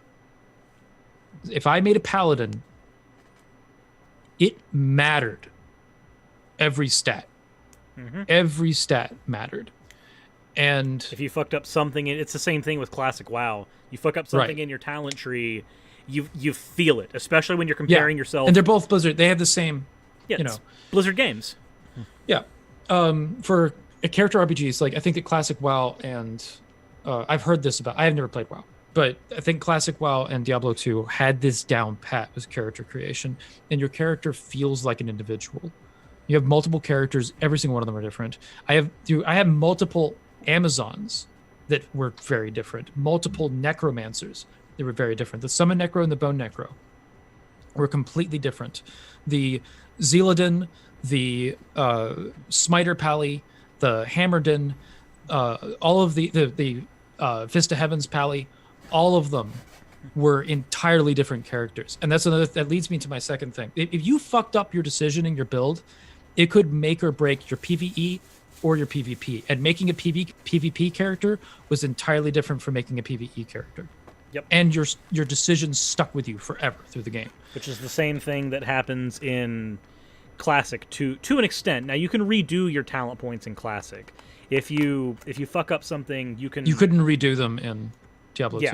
You can now. Like they've patched it in, but you can redo your stats once, or twice maybe. Anyway, that didn't come out until like one of the more recent like patches that they did, and it was like after the game was kind of waning in usage anyway because they deleted everybody. I don't have any of my old characters from that game because Blizzard deleted them all. Which is a stupid thing for them to have done. I permed my characters, but they deleted. It's like I don't know why the amount of space characters were taking up couldn't have been worth deleting everybody's. But whatever the case, like my accounts are gone from that day, and those are the kind of things where it's like Blizzard, if I could have been allowed to download those, I would have, because I'd still have those files if I was taking care of that. But oh well, so much for that. I could conceivably recreate them using some of the editors out there, but it's not the same. It's not the character that you've. It's not the character you built, But there was a point actually where I've told you that there was a period of time in which I was not in the best living situation. I was living off kind of homeless for a period of time. Figured out some systems in order to live with some people and stuff. This was late high school. And one of the things actually, oddly enough, that more or less got me from being homeless to in people in like a house and all that kind of stuff. We wound up forming a gaming house over Diablo 2. And that's one of the things that got me from that situation into a roof over my head. Oddly enough. When the video game gives you the roof. Right. It was connections that I'd made with the clan and through friends in high school that we were playing Diablo 2 together, that I wound up through those connections getting a job and then getting into a situation in which 4 or 5 of us were all living together, playing Diablo and going to work and doing school. I was able to, that just through those connections. It wasn't that gaming was making me any money, but gaming made me the friendships that allowed me to get out of that situation. Yeah. And, we're talking about influence in my life. Not only were the games amazing, and that's the game that I've logged the most amount of time in, but the relationships that I formed in that game got me out of a rough spot, like a really rough spot. So, yeah, but anywho, I was my 2 main characters were the sorceress and the smiter pally. I did the Orber Sork. I had a PvP Orber Sork and a PvE Orber Sork, and a smiter pally for doing Ubers and dueling. Even dueling a smiter pally is hard. Dueling a paladin in general is a pain. I've granted this is going to be not the same conversation because I'm going to be dealing with classic WoW, not with Diablo. But me and Raz dueled to pass the time while waiting for a boat in classic WoW. She's a frost mage. Technically, frost mage is one of the PvP gods of WoW. They lock you in place, and then they just ping you and you die because you are frozen. You can't do anything. Paladin has no problem dealing with that. They can give themselves Blessing of Freedom, which allows them to walk around immune to all crowd control. Oh, yeah. So with smiter pallies, it's a different kind of thing. Like, they weren't able to like heal themselves or any of that kind of stuff. Like, the stats, duels in Diablo 2 lasted seconds. And if you were fighting a Hammerdin, which Hammerdins were incredible at dueling, if you knew how to use them and you had the right gear, there was a armor called Enigma that gave +1 to teleport and allowed any class that was wearing it teleport, which used to be a sorceress only skill. So a Hammerdin with teleport was especially dangerous because Hammerdins were based around Blessed Hammer, which was this spell that circles around you, and you would get people that would make each one of those hammers do 5 to 10k damage, which is huge in that game. So barbarians that got hit once or twice with hammers would die, and if you could get a barbarian that could survive one of them, damn. And the barbarian has to be close to you to even touch you to begin with. Right, so it needs to whirlwind on you. Yeah, so you got the barbarian that's got a bunch of armor, a bunch of dexterity, so it can dodge those hammers maybe, but then it's got all of this crazy strength and vitality so that it can take a couple of hits too. So, you're whirlwinding around hoping that you don't get hit, and then so you can knock out that Hammerdin. But with the smiter pallies would go up to you and knock you with a hammer. It would stun the opponent. So if you could get one of those on a sorceress or a Hammerdin or something like that, the hammers would stop, the orbs would stop, or the fireballs would stop, the meteor everything would stop, and you would just keep hitting them, and then they go down. Smiter pally, you just have to hit you once. You get hit them once, they're over. But you had to get close and hit them once. But yeah, I don't know. My brother was a big Zealodin as well. Like, he would do. Zealodins suck, but my brother could make it work, and even in dueling environments. But that was another thing with it, is that all those classes like heavily. I don't even know if you're there, but all of those classes mattered a lot in the game, more so than Diablo 3. Diablo 3, it doesn't matter what your build is necessarily, as long as it works with the meta of whatever, and you can change it on the fly. Yeah, there's no reason to build 2 wizards. You can just have one wizard with multiple. You have one sets. wizard. You just switch out the gear. Yeah, and D2, having that character that was walking around, having the magic find sorceress or the smiter pally, it changed the entire dynamic of the party when you had one of those characters in, because they filled a very specific role. It was needed in some cases. You needed a magic find sorceress. You needed a smiter paladin. you needed somebody to be a barb. I could never play barb, but you needed somebody to do it because there were some barbs were the only ones that could solo the whole game because there were immunities. But they were also one if they could solo the whole game, but it would take forever. So whatever you're running into, a barb can probably handle it. But if you're a sorceress, you're running into situations in which there's an immune to the element that you focused on, and you need a friend. There's nothing like that in Diablo 3. You don't have those quandaries in which you need the team to be able to figure it out. Speaking of a quandary, I have hiccups. F in the chat to pay respects to Surus. And honestly, that's one of my criticisms of a lot of games right now in like multiplayer games is you don't have those situations in which you cannot solo a situation just because of the difficulty level. You have to have a friend. And Diablo 2 made you make friends. Like you had to do it if you were going to beat the game. That's one of the things that I liked about early Classic WoW is that you always would hit a wall. Like I've hit that point where I've got two options. Ignore all of my quests and just grind, or make some fucking friends. Right.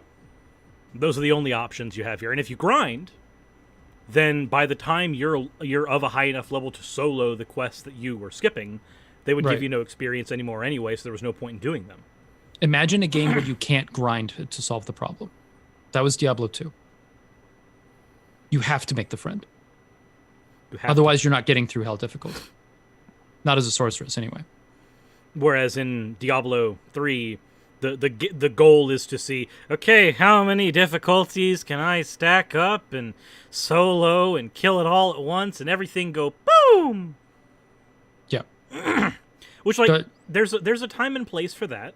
Diablo 3 is fun. It's not a bad game. No. It's just not... It's fun.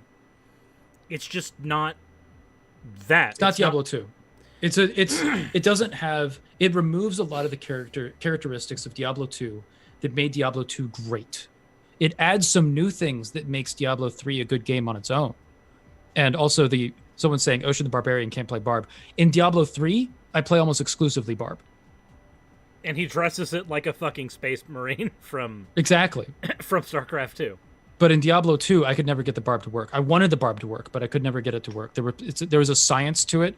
The barbarian in Diablo 2 is notoriously the most difficult class. I could get the pally to work, and I could get the sorceress to work, and I could get the arrowzon to work. But I couldn't get the barb. And I could figure out necromancer, and but I never played assassin. What are the other classes?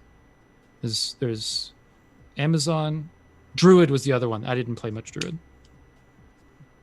We don't even have a Druid in Diablo 3. No, but it's going to come back in Diablo 4. I wonder if we're going to get something closer to 2 when 4 comes out, or if we're going to get something closer Tonally, to 3. Yes. Gameplay, I don't know. Like 2... Again, the things that make 2 great are the restrictions. And game a lot design of games right now is they're very, afraid of that. Yeah, and I don't like when a game is afraid of that, because for my caveat is going to be, this is not the way things work now, but one of the fun things about questing in a like old school MMO is that you're going to run into people in the overworld. You know that eventually these people that you've seen 5, 6, 7 times, because if you're leveling and somebody else is leveling and you both have work schedules, you're probably going to level at the same pace. You're going to see familiar names. Mm-hmm. Eventually, you're going to have to ask that person for help. Yes. And when you do, that person that you asked for help for a quest gets on your friends list. And the next time you have a quest, you ask them again. You call that same person, yeah. And then if this person was not available, you meet another friend. And you do that with them. And then eventually you build up a group and you start doing dungeons. There was a guy that I would play Diablo 2 with named Street Destroyer. I've never been able to find Street Destroyer since we lost contact in Diablo 2. But got a story about that, but continue. But Street Destroyer was our barb. And he was like, help me out in the clan and all that kind of stuff, and would help get equipment to everybody. And like whenever he was the first guy that I was like, I can't beat this by myself because there's immunities. No matter how much I grind, my fire sword isn't going to be able to get through this thing on this difficulty. It was nightmare difficulty. Mm-hmm. And then I bumped into Street. I bumped into Street back in like when I was playing normal mode. I remember, I spent like Christmas night playing through Act 2, running around in the Maggot's lair with Street Destroyer. And, he and I would jump into each other's games constantly whenever we were on. And from that was kind of like the foundation of like a clan that was essentially just a small group of friends. But anytime I found, and that's another thing, is when I found equipment that was useless to me, it benefited to keep that stuff around because you could give it to somebody. Use it. Right. Gifting equipment was huge. And that's the closest game to Diablo 2 that exists right now is Destiny 2. Mm-hmm. And there's some people talk about like Path of Exile and all that kind of stuff, but Destiny 2, one of the things that you could do in that game, that you should be able to do in that game, is gift equipment, and you can't gift equipment in that game. If you could gift equipment in that game, it would kill the economy, but there is no economy if you can't gift equipment. I wish we were able to do that in Diablo 3, where like if somebody got to appropriate level, instead of spending the like 30 minutes that you generally do trying to get your first set, because it doesn't take you fucking long to get your first set. Like, just cut that 30 minutes. If you could gift equipment to people and all that kind of stuff. I kind of like a little bit of what is. It's weird because I hate account binding. I know the problems that it solves, but it makes the game less fun. It makes the game feel less like a real environment with real people. Right. If I have a sword and I'm with somebody in a life or death situation like Diablo, I can hand somebody a sword. And that's usually a big moment. Like this piece of armor that I have was a gift from this person, and that's a big deal. Like some of the the first time that I got Tal Rasha's armor in Diablo 2, it's a big deal for a sorceress to get Tal Rasha's armor in Diablo 2, at least at the height of the game. And in Diablo 3, Tal Rasha's blow stick. Yes, but you get Tal Rasha's armor in Diablo 2, you fill it up with gems, topaz, and so that you can do magic find with it, and it's this central piece of armor. It's an intercessory, like it's not the final armor. It's to the next step, but it's the stuff that you use to find other pieces. But the first time that I got Tal Rasha's armor, Street found it. I didn't find it. He's a barbarian, and he found the most important set piece that I needed for my sorceress, and he gave it to me. Whereas now the game is set up in a way where you only get items, for the most part, you only get items based on the class you're playing with. Right. And you can only give stuff that you find in the game to people that you're currently in the game with, which Street found it, if I recall correctly. It wasn't in that game. I wasn't there. It was just he randomly found it and he put it in his inventory, and then, I got on and he was like, yo, I found this for you here. That reminds me a lot of the way the economy worked in like RuneScape, where for the most part items were not bound to players at all, which was a double-edged sword. Right. Because if you died, all your items got dropped. And other people that's a bad system. Well, so the thing is though is that in RuneScape there were ways you could actually solve that problem. So all of your items except for your 3 rarest items would drop. So you would still have whatever your rarest items were, your most expensive things. Which meant whatever healing shit you were bringing with you, that would all drop. You'd maybe lose, like, your boots. Maybe a helmet, depending on what helmet you had. But, like, your weapon, your chest piece, like, big parts of your gear you still kept. you also had the ability to utilize what was it's called a prayer system, where you could actually pray before death to keep an extra item, and as long as you had your prayer point still, you could keep that extra item, which meant you'd keep your weapon, your helmet, your pants, and your chest piece. So, okay, yeah, you've kept literally every item that was worth anything except maybe your shield, but those are easily replaceable. However, the exception to the rule was if you were in PvP and you were the one that initiated contact with an enemy player first, and you tried to kill them because you tried to kill the player and you initiated the first hit, you would sacrifice all of your items on death if you died. Right. That was the risk reward. Initiate. Yeah, the risk reward there was if you decided to be a dick. Okay. Yeah, Diablo didn't. The worst that you would do is lose a bunch of gold, and gold is worthless in Diablo 2. Worthless in Diablo 3 as well. It was worth something in Diablo 3 until suddenly it wasn't. I think I have like over 1 billion gold in Diablo 3. I didn't even have that much in Diablo 2. But because there's a couple of levels that you can go through in order to get over 100 million gold when you walk through it. Greed's Lair. It's ridiculous. Yeah, Greed's Lair on Torment 13 or something like that. It's ridiculous. But Diablo 2, if you died, you'd lose all your gold. But one of the things that I remember the most about Diablo 2 is I was playing again with Street, and we were just doing Act 2. I think it was Nightmare mode. No, it was normal because we were like level 20 something. And then in the game, this is when we learned to password our games. Into the game comes somebody who is level 50 something, right? And I was like, whoa, a level 50 something. And this was like OG Diablo. This wasn't the expansion. This was OG. Yeah. And we're like, oh, cool. Someone came in to help us. And we thought we were going to get rushed. And we're like, that's really neat. And then they come in, hostile, kill us both, and then positions themselves in front of the objective and guards it and makes it so we can't play the game anymore. Straight up PK. And from there, I was like, we kept trying to fight her. I say her because it was a sorceress. I don't know. But we kept charging this person over and over and dying over and over. We didn't learn the lesson. But finally, like after that game, we finally learned, we should just exit and make a passworded game. Yeah. But, But the ability for interactions like that to happen, like an overtly negative thing happened, but you got to take an experience out from it.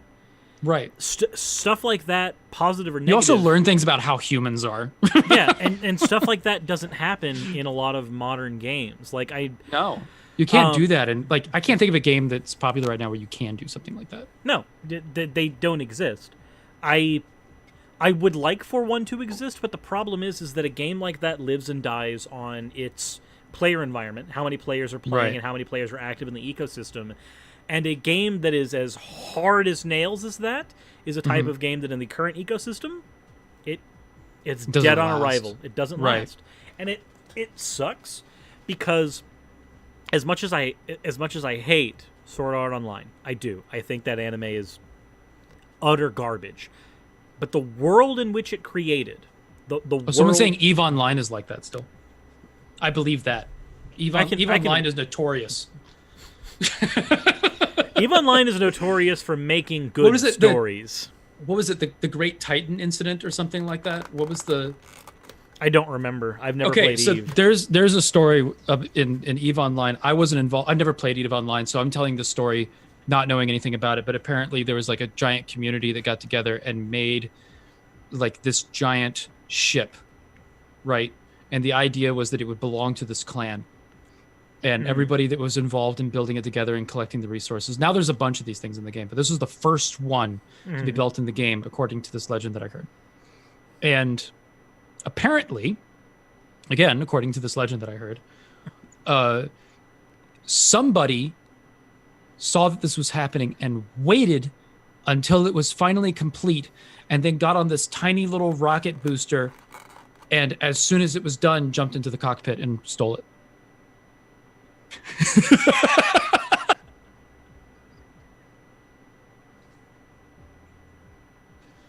I want there to be It's, more it's the games. Great Titan or Dreadnought Heist or whatever the fuck it was. Like it's this fun story. I don't know if it's true. I have no idea if it's true, but this is what I was told. I want there to be more online games now that are less about automated systems, less about matchmaking, less about this, and more about just creating a parallel to reality. Like an MMO that creates a true to form parallel to reality where you can do anything you want, but that comes with all the negatives and positives. I would like to see more modern games tackle that. I know that there's going to be people in the chat that go, X game from X amount of years ago does that. Right, but now they don't. Yeah, and like my Now, point it's is not a game I can jump into now. Like you can, for example, with Diablo, right? Diablo 2, you can play. I was playing single player for it on Twitch for a little while. We got to Act 3, and before I eventually stopped playing and moved on to a different game. But, and I might, pick it back up again because it was fun. But I wound up finding some games like there's Median XL, there's Path of Diablo. Path of Diablo tries to kind of like keep the integrity of the original game, but also like add a few new things. So it's like it makes sense. Median XL like tries to open up this whole new world with it, but the graphics to it look a little weird. But it also makes it absolutely insane. Like it makes it's like Diablo 2 if it played more like Diablo 3 at times. I tried it out and I didn't really get into it. I wanted to get into it because the communities exist in these things and some of the same limitations are there because it's using Diablo 2's mechanics, but but you can't find that kind of game design in modern games anymore without going into a retro community that is like a mod community like this, so you can sort of find that community and say Median XL or Path of Diablo, but it's not like it was. It's not recreated because it doesn't have that broad base. Again, like because the mod community, you have to get somebody who's like able to finagle installing a mod in the first place, even though it is fairly easy. But they have to find it, they have to install it, they have to be interested in retro games. It's the experience I had with private servers. With WoW, when I wanted to find, there was a couple of ones. There was Excalibur WoW that allowed you to go into it was a Burning Crusade server set to the Burning Crusade expansion. Experience was multiplied by 4 so that people could get to max level quicker, but the world was engineered in such a way that the Horde and the Alliance could communicate to one another and could group up for quests and raids. So you started off on different sides, but it was more cooperative than competitive, and that was like the big draw to that server. And they did it because it was a small server and they desperately needed players to communicate to keep the server alive. Like It was done because of that. But those are things that you only ever get to experience through modding communities. You never get to experience something like that in a regular game where they give you those freedoms because developers don't build those freedoms into their games anymore. And for anybody that's interested in like Path of Diablo, I was playing it for a little while. But that kind of dynamic does exist there. If I didn't get a full picture of it, but from what I could understand, it is there. But what you'd like is to see that in an official in a new game. project. Like, yeah, if that could exist in Destiny, I think there's been some attempts at it. The problem is that Destiny is like super toxic, even without these greater issues, So, if they introduced griefing to Destiny, I think a lot of people would quit playing because it's already frustrating enough. But if you took the Crucible drama, the controller throwing, keyboard smashing level of frustration that people run into there, and then tried to put it in now the PvE, when PvE is annoying enough in Destiny, that's imagine anybody that plays Destiny 2, imagine playing a dungeon and all of a sudden you get somebody who pops in the game and starts teaming up with the ogres or some shit. Or like jumps into the room and starts PKing while you're trying to solve a jump puzzle. That sounds like one of the things that would cause the community to die. Yeah. Yeah, and I think that's one of the reasons why they don't do it. Let's see. Stolen Titan story rings a bell. Yeah, I don't know. This is, again, a legend that I heard. That's what I would call it, as a legend, because I have no verifying information on it, but the story was funny. Yeah.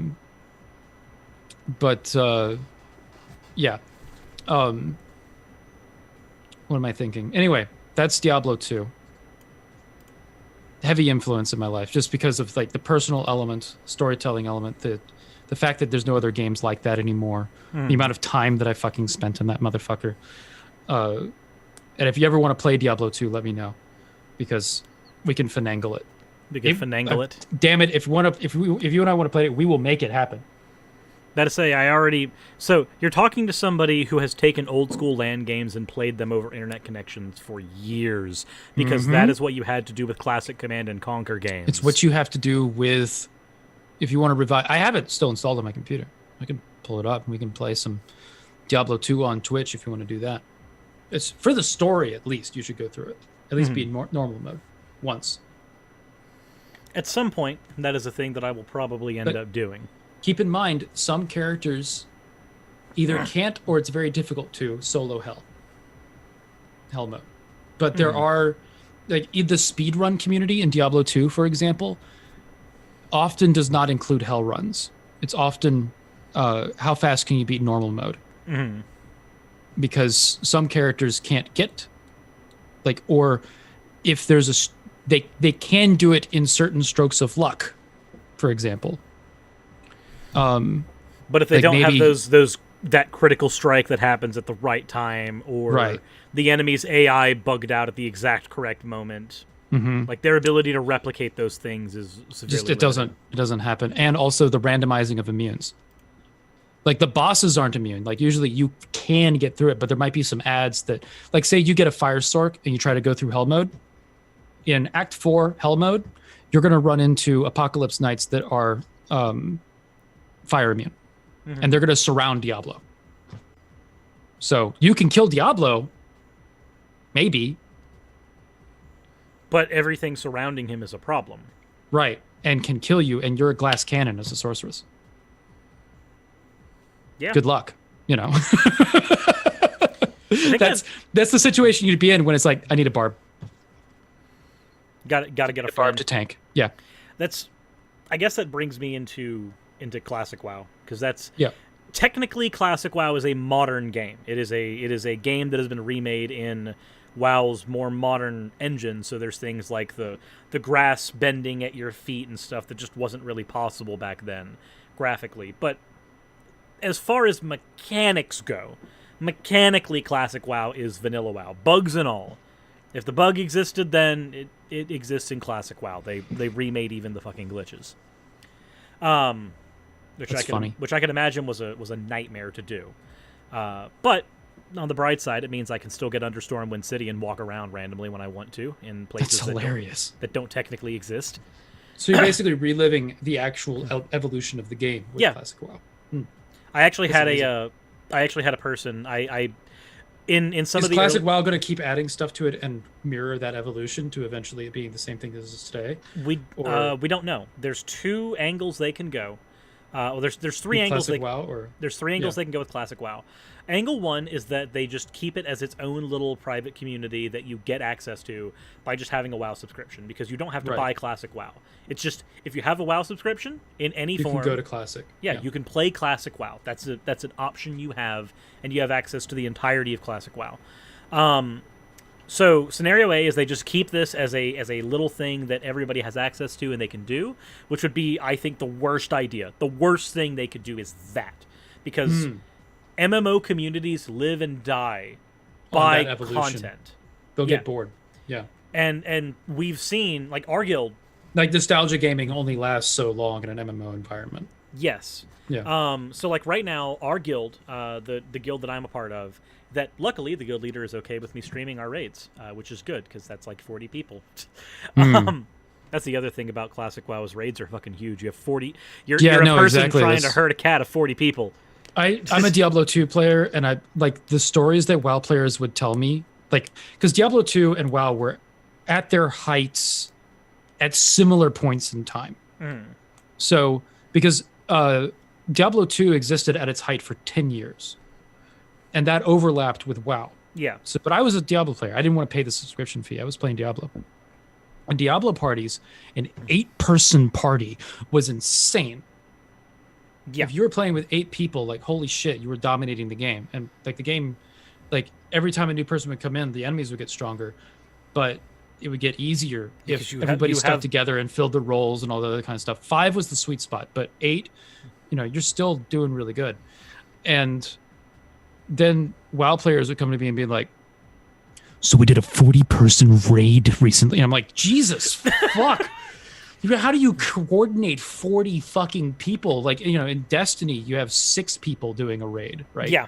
So so the way that it happens is everybody has to know their roles. And the guild leader has to know everybody by name and has to be able to call them out. So, like, what will happen at the beginning of Encourage, the very first boss, I can't remember his name, but he's a bug priestess. He's a prophet.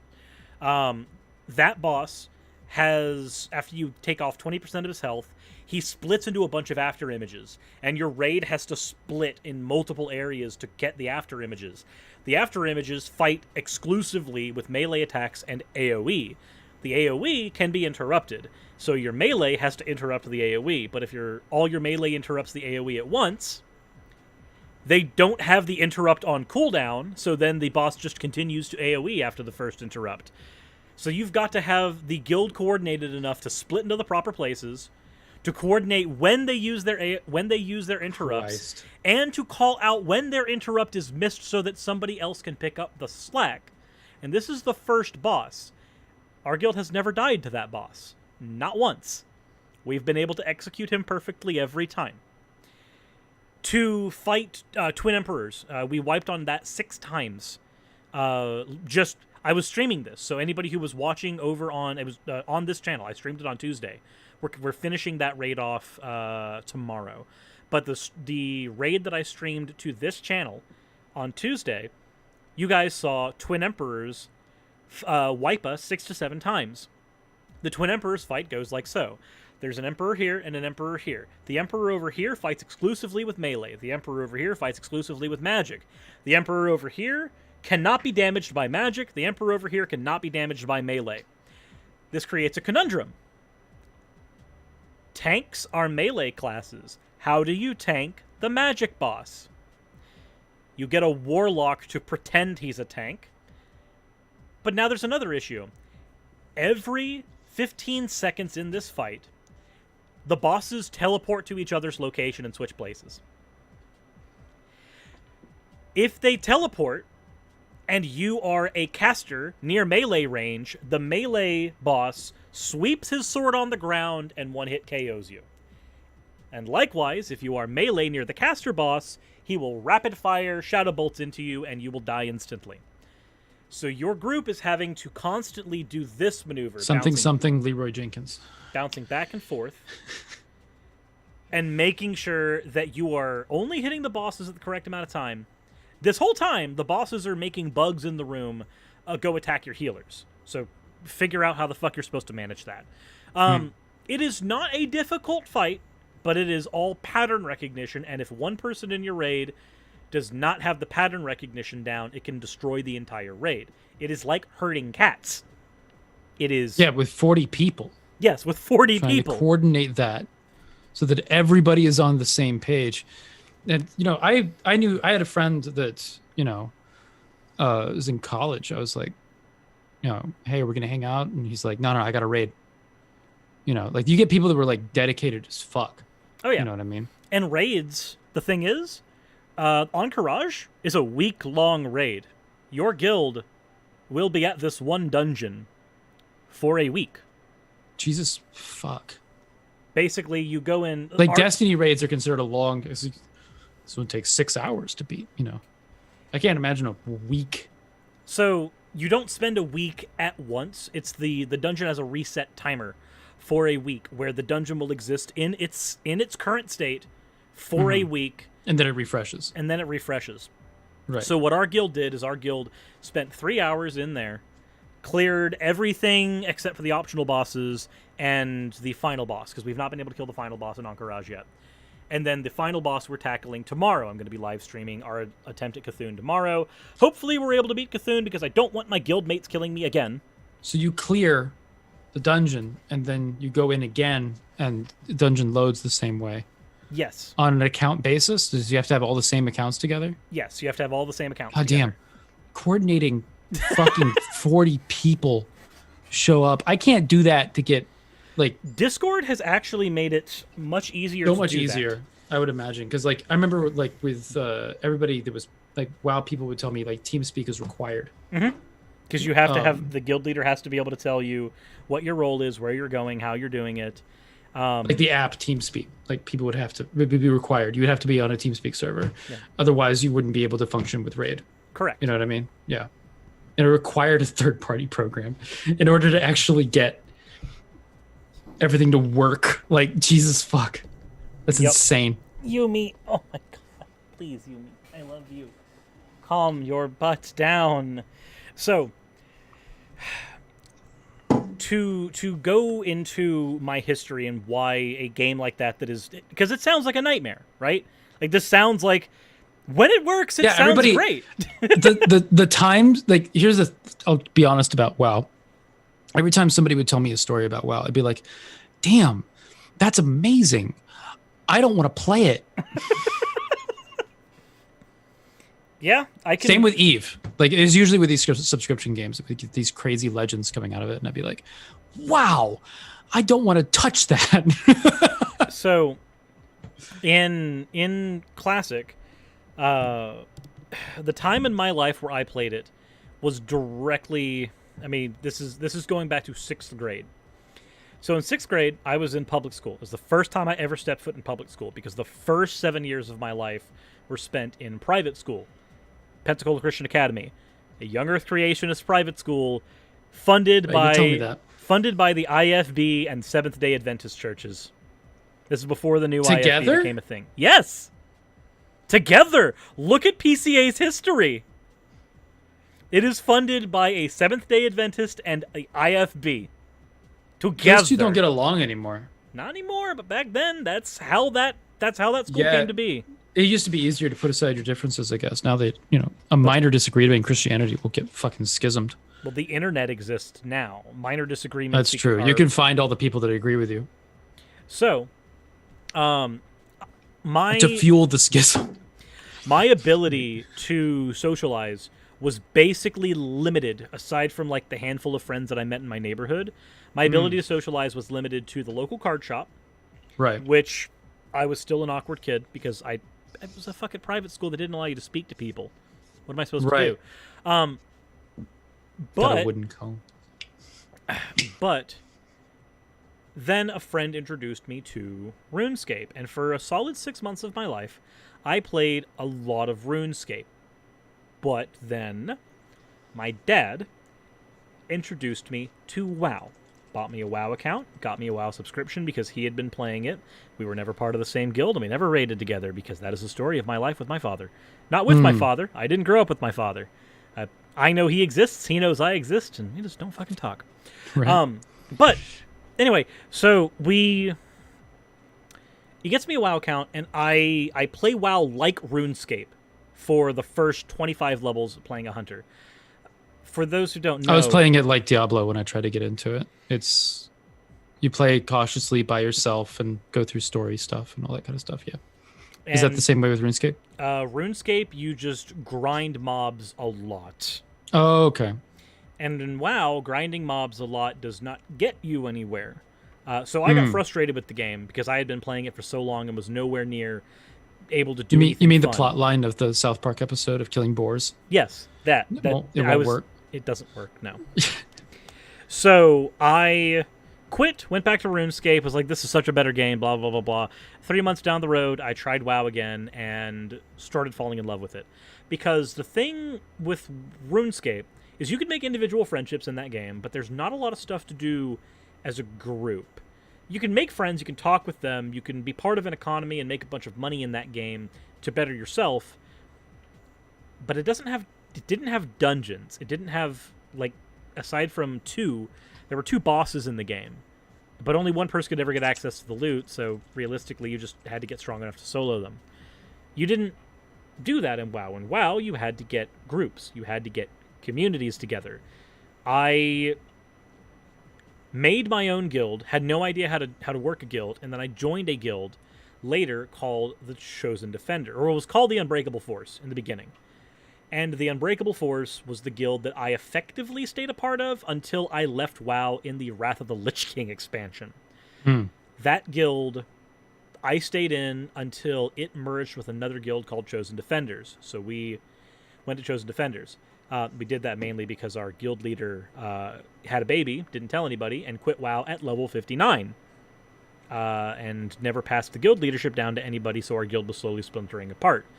We joined Chosen Defenders, and then that guild ended up becoming part of a giant... it was like 5 guilds together. Nobody wanted to leave their guild to merge guilds together because we all had different ways of running our guilds, but everybody wanted to raid, and raiding took 40 people. None of our guilds were large enough to do that. Most guilds were 5 and 6 people online at a time. That was a rarity. That was cool. Try to get 40 people out of that? Okay. Good fucking luck.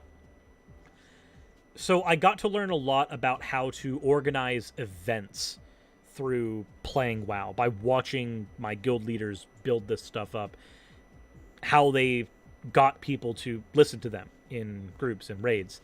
We only ever made it to like halfway through Molten Core. We never got to raid all that much because Burning Crusade came out shortly afterwards, and then we ended up doing that.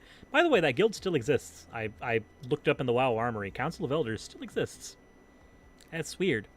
Because the Chosen Defenders eventually merged with a bunch of other guilds and became Council of Elders. And that guild is still a thing to this day. But because that was like my first time truly being social in a video game, I learned how to actually be social like as a human being. I didn't have those skills before. Even when I typed, the way that I would type to people was like all lowercase, no punctuation, just all one big blob sentence. And sometimes people could understand what I was saying, but most of the time, you just kind of get... You're like the opposite now. Like, yeah, extremely clear. Like, no, I punctuate my sentences sometimes too much. Right. I'm the same way. But I was the reason why I do that was I went to a I think it was can't remember if it was 10th, I think it was 10th or 11th grade. Mm-hmm. I had a English teacher that would destroy my papers. I thought I was a decent writer, but she did things like circle the word was and then play connect the dots with them. She would rip your literature apart. Right. It was basically like, if you are and I was like, why are you doing this? And she's like, a beginner's problem in writing is overusing forms of the verb be. And you overuse forms of the verb be. And I was like, what is that? And she said, you need to start trying to write your sentences in every way imaginable without using was, are, be, and just listed off linking verbs basically. And it's like, okay. And I was like, okay, how do I rewrite this? And like the big piece of advice that she dropped on me was like, you have to take that be and replace it with what is actually happening in the sentence. Because that's what's important. And like it was stuff like that wound up going. And now, of course, with that came caring about grammar, caring about sentence form, caring about diagramming, and all this other bullshit. So yeah, no, I punctuate too much sometimes. I'm only recently able to be like, oh wait, yeah, the internet doesn't give a fuck about any of this shit. But yeah. So it was winds up with clarity. It's a thing that ended up carrying over to texting. I didn't get a phone for texting until I was in high school. And so when I started learning how to text, I never learned text lingo. I just typed out full sentences. Same. I got annoyed at text lingo. And I saw LOL for the first time. I was like, what? I had a friend of mine in high school. It was a friend I had a crush on, but we never ended up dating. But she mentioned she hated texting, but then we started texting, and she's like, actually, I don't mind texting you, because you're the only friend I have that doesn't use fucking text lingo, and it's text lingo that pisses me off. You're. So that was the kind of, that was the text lingo that was popular. It was like, correct don't to use the letter U. Don't being spelled as DNT. Stuff like that. You don't. Meh. That's people would use the shorthand, and that was how people would communicate. And they did that for a reason. Texting was basically like texting was a bitch. It was like Twitter. It was like what Twitter is now. You had only so many characters to use, and it was even smaller back then. You can't send a book to somebody. But people still did it. Yeah, my I heard sometimes I would get like 20 texts from somebody. It was one message, but if I had to send you a 7-part message, I had to send you a 7-part message. Right. But text like breakups in high school. Yeah, a lot of like how I learned to communicate came from World of Warcraft, and that's one of the reasons why that is one of the most influential games for me. Is because this is the game where I learned how to socialize.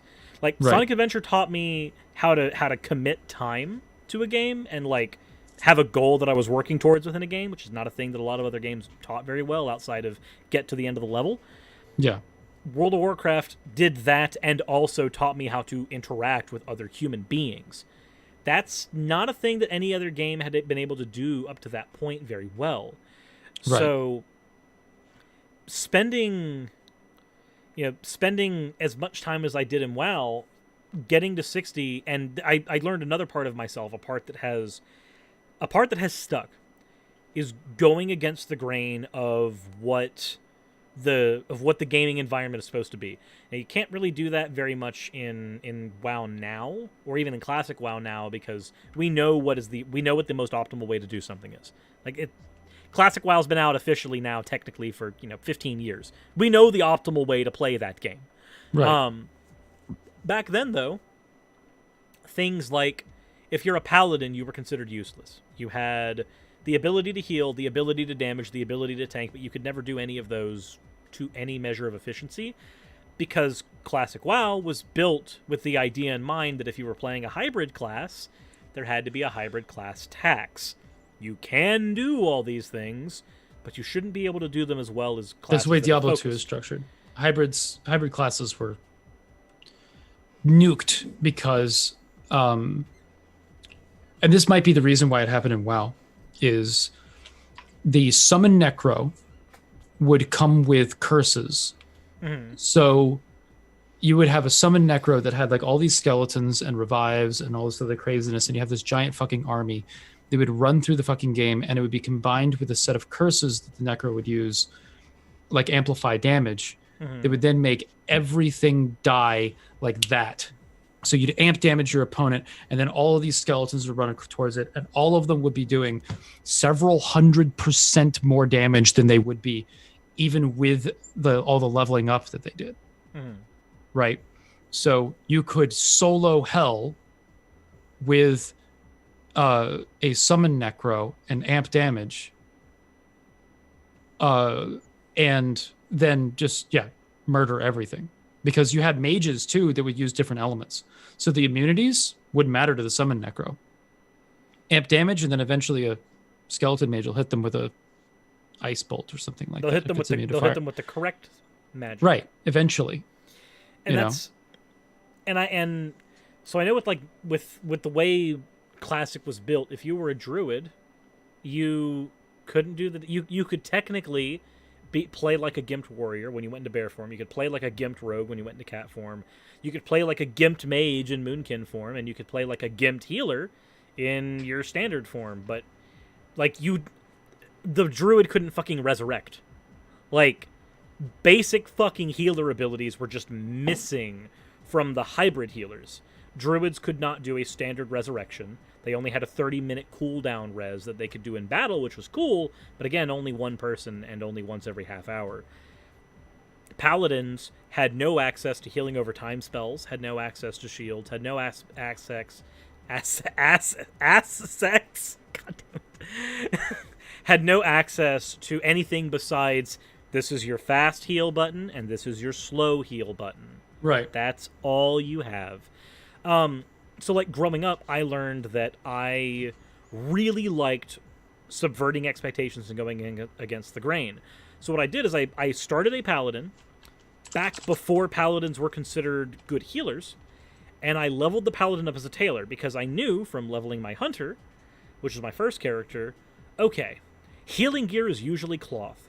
I'm not going to be able to bargain with mages, priests, warlocks, etc. for cloth armor. They're going to tell me to fuck off. I can wear plate. I have no business getting their gear. So I leveled my paladin as a tailor so I could just make my own cloth armor for healing. So when I was leveling up, that was sacrificing perks, though, wasn't it? It was sacrificing survivability. I couldn't take a hit because I was wearing cloth. I couldn't fight things, but I could heal. I could get into dungeons easily because it was hard to find healers that were leveling up. So most people leveled up with damage specs anyway. And then they'd have a gimped healer who could maybe get them through the end of the instance, but not with any efficiency.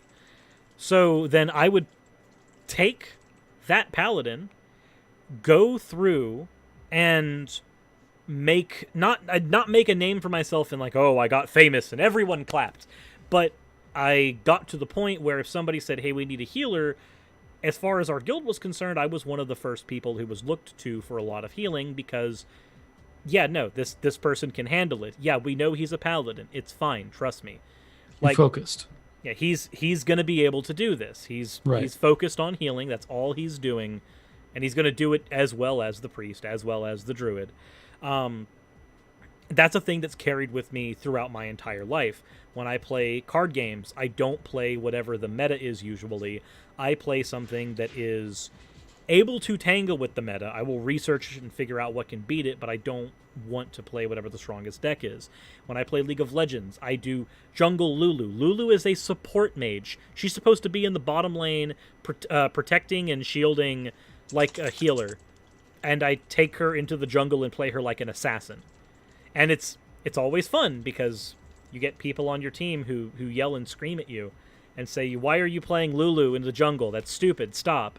And then when you're 10 kills in and they're unable to handle their lane without your presence, you just go, okay, so who the fuck was speaking in the beginning of our game? Was it you? Or you the one who said shit about me? But a lot of those attitudes for like playing against the grain, playing things that are outside of the meta but still function, all of that came from WoW. WoW is what taught me that. Because like, even though I was playing Yu-Gi-Oh! At the time, I didn't, as a kid, I didn't have a perception in that game to know what the meta was. I didn't know what was normal in my area. I just played against people, and that guy has that deck, and he beats me all the time, and that guy has that deck, and he beats me all the time.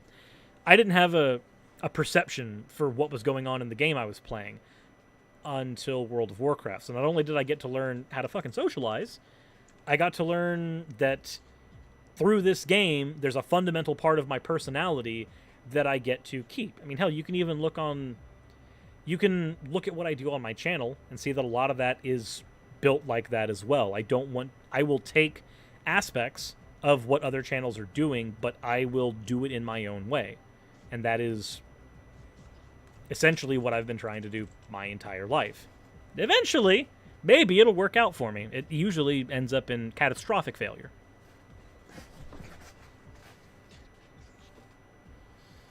And then there's what Classic WoW has become today. It's rant time. I'm sorry. Uh-oh. All of that shit. I will do. all of that shit that I just mentioned. For Classic WoW in the modern era, fucking ignore it. Because now, nobody runs dungeons. Nobody levels up normally. Nobody plays the game the way it was intended. No. Everyone is min-maxing. Everybody finds a mage and gets thousands of gold, drops it on the mage, and tells the mage, I want you to power level me. I want you to kill everything in each dungeon I step foot in, and just give me free experience points that I don't have to work for. And eventually I'll hit 60, and then I'll start actually playing the game. Except I'm not going to go into dungeons and do any of that shit. I'm just going to go straight into raids. Undergeared, underperforming, not doing very well at all, but eventually you'll get some raid gear handed to you from the guild leader, and, you know, eventually you'll be set up as if you built your character legitimately the entire way through. And I fucking hate it. I cannot stand it. Hi, Yumi. Can you tell I'm upset? Can you tell the state of Classic WoW makes me very angry? This brings me back to the conversation when you asked earlier, Ocean, you know, what's their plan with this? And I said that there's 3 ways they can go. Way 1 is they can keep things the way they are. This is the reason it's a bad idea for them to do that. Because right now, WoW Classic is not what it was originally supposed to be. Nobody's leveling up in the world anymore, and nobody's going through and playing the game. They're being brought into dungeons and just being ran through and ignoring the actual gameplay and then raiding afterwards. They're not actually playing the leveling experience or anything like that, which is supposed to be the draw of Classic WoW, is that it's got the harder leveling experience where you meet all the people and you do all the social interaction, and all that's fucking gone. So I really don't want them to do that. Another thing they could do is release the expansions in the game at the same rate that they did originally. So eventually we'd get Burning Crusade and start on Burning Crusade. I think I would enjoy that. I don't think I would have a problem with that, as long as they allowed us to still have the vanilla server if we so chose. The third option, though, the more interesting one, would be if they do what old school RuneScape does. Because RuneScape has its own classic server built on... They've been doing the classic server thing for decades. They originally had their old 2D RuneScape sitting on their homepage. Now they've got RuneScape 2006 sitting in their area, so you can play the old version of RuneScape, and new features do not get added into the game from the modern game unless, of course, the players vote on it. If there's a feature from the modern game that they want in, then Jagex actually holds a vote among the player base, and only if an overwhelming majority of the player base says we want that feature from the modern game does that feature get patched into the classic version. I would like to see something like that happen for Classic WoW, where they bring in new features and new content, but they keep it all within the old school infrastructure. Because then that would create an entirely new game that nobody had played before. Right. Because if you go to the expansions, everybody did that before once. If you just keep the game as it is, then it's eventually going to die, but everybody's done it before. You introduce new shit into the old game, nobody's had to do like the Karazhan raid with vanilla mechanics. They've had all the benefits of Burning Crusade to do that. Nobody's had to do it with that shit. So I want to see that. That's the system I want personally. I would like new stuff brought in at player behest if Blizzard is going to be cool and do that. But yeah, that was one of mine. World of Warcraft. You did a Blizzard IP. I countered with a Blizzard IP. Yeah, and there's a huge, just like we have, I think that we come from like opposite ends of influences a lot. Just like there's, you know, what's the best Command and Conquer game, Cirrus? I am a fan of Generals and Zero Hour. Yeah, the correct answer is Red Alert 2. So, you know, like we have that for Yuri. Just like that, there's you know, the Command and Conquer difference there translates into the Blizzard properties. What's the There's best Diablo Zelda 2 game? fans. Oh, what's the best Zelda game? Oh man, don't do that to me. Because it teeters between Ocarina of Time and Majora's Mask for me. And see, for me, it teeters between Ocarina of Time and Wind Waker. I cannot bring myself to enjoy Wind Majora's. Waker's incorrect. No, it's not. But Wind fine. Waker is amazing. I guess like, you get to go fishing. But you get to go fishing in Ocarina of Time, too. So The fishing in Ocarina of Time blows. That compared to Wind Waker, there's definitely more options for fishing in Wind Waker. I mean, yeah, in Wind Waker you can actually fish for treasure instead of something an NPC a 10-pound fish. You need to get the 10-pound fish. You must have the 10-pound fish. Get the 10-pound fish, and I can give you these gold Zora scales. Don't ask how I got them. Fucking. But yeah, that like you said, we come from opposite ends on usually the same infrastructure, but opposite ends. Right. Hi, Yumi. Right. How are you doing? This has been all stream. This has just been nonstop, all stream. She has just been loving and begging for attention, and I do not know what I have to do to satisfy her. Hello. How are you? Poor kitty. Are you... My third game is a weird one. Okay. It's probably on par with your Sonic Adventure one. Okay. Not really. But whatever. So some honorable mentions real quick is Age of Empires 2 and 1. I played those games for far too long. Another game called Lords of Magic. I started loving strategy games, and then, if I'm honest with myself, the Total War series. Loved me some strategy games. Yumi is adorable.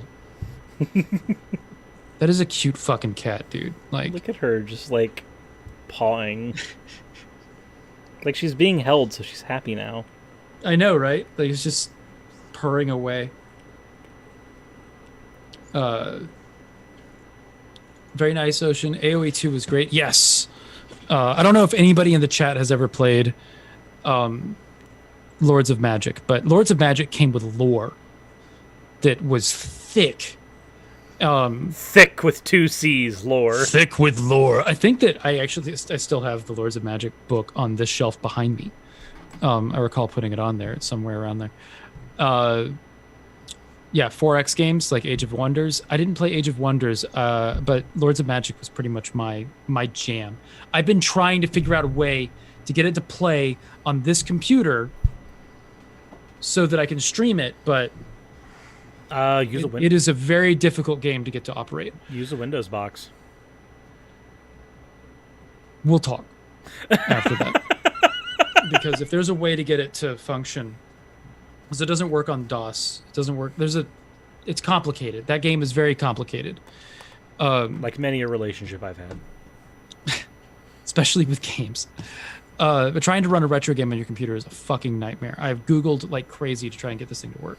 I've tried to get the PC version of Metal Gear Solid 1 to work for about 3, 4, 5, 6, maybe 8 years. Yeah, I know. So someone says Star Wars Battlegrounds. Yes, Star Wars Battlegrounds was fucking cool. I definitely was into Crash Bandicoot, Spyro the Dragon, a lot of those kind of things. I played a game called Air Combat. That I'd be lying if I said it didn't influence me. Even Frogger. But the other game that I have to say did influence me the most. Beyond that, there's we can also mention the Zelda games. Is it StarCraft 2? StarCraft 2 would definitely be one that's huge. However, edging out beating that, I don't want to bring up a strategy game. So you're not going to bring up edging. Got it.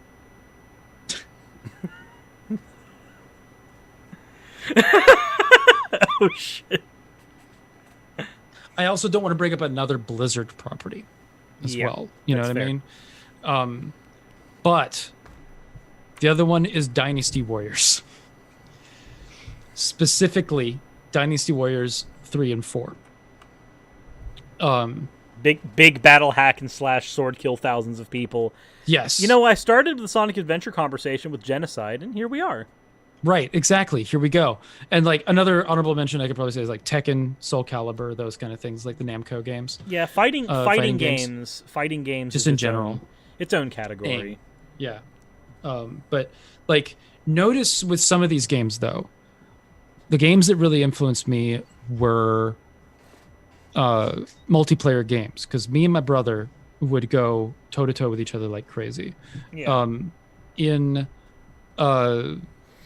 Age of Empires, there was a point that my brother is pissed about still, where we played a multiplayer game in which the ending of it was he turtled and I expanded.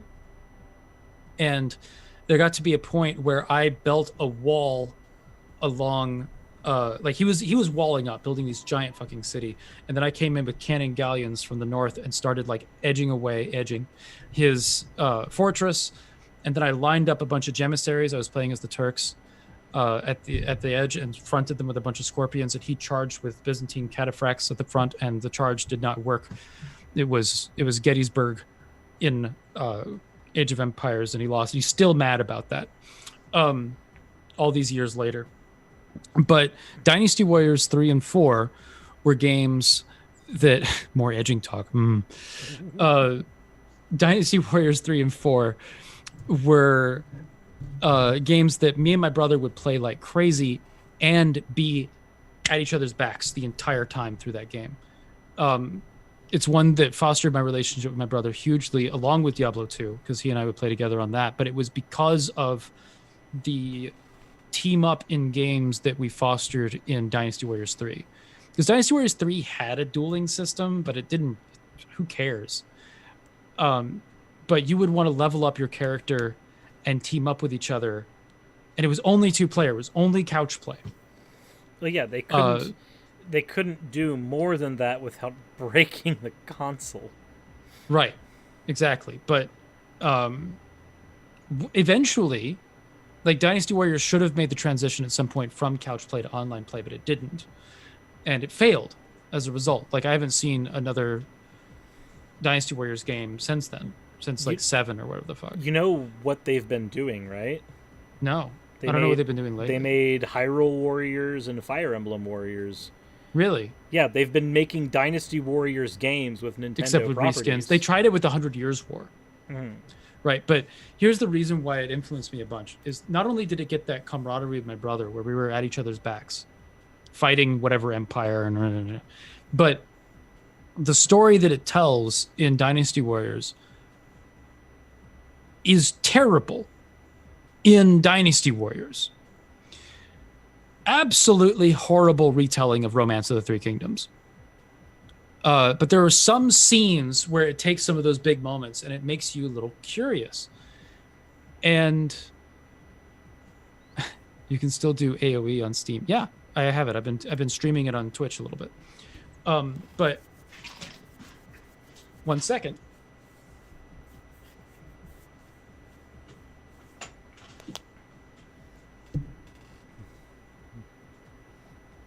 Ocean will return shortly.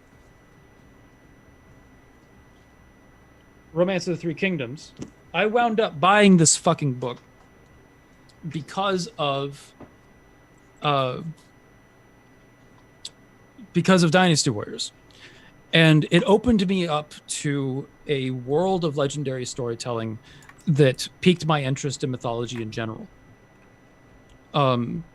The characters that are told in larger than life ways through this telling of this little tiny part of Chinese history that influences the rest of Chinese history after that, and is a story that is still told and is extremely important to Chinese history. Like that really got me into history, into mythology, into legends, into all kinds of stuff. And probably is a major influence into why I'm pagan now, because I started exploring a lot of those things, and that exploration led me to the experiences where I realized that polytheism is even an option in the first place. Mm-hmm. And this is one of those things that like put me in that situation. But also the game itself, the way that it forces you to make 2-player work, and it forces you to work together.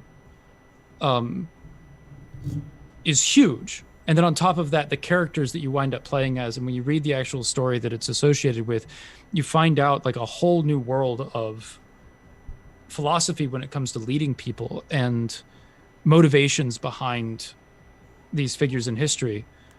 To give a brief overview, you have the dichotomy between Cao Cao and Liu Bei, as well as Sun Jian, but Sun Jian dies fairly early on, and it becomes like Sun Jian's legacy is that about family. Cao Cao wants to end war by starting war with everybody and take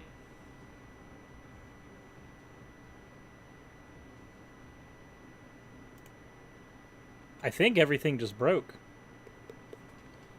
Yumi, did you cut me off? Really?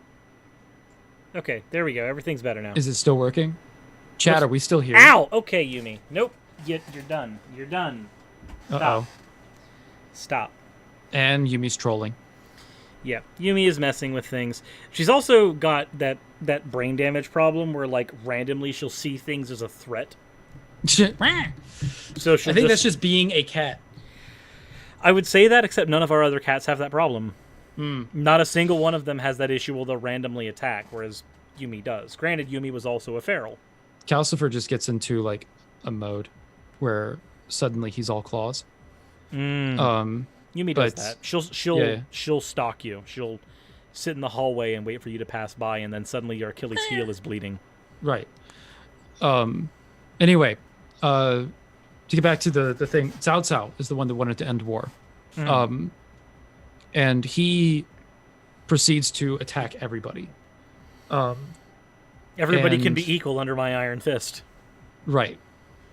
And his perspective was, it's very anti-hero, but he's also one that's heavily romanticized in history. I want to look up the quote from him.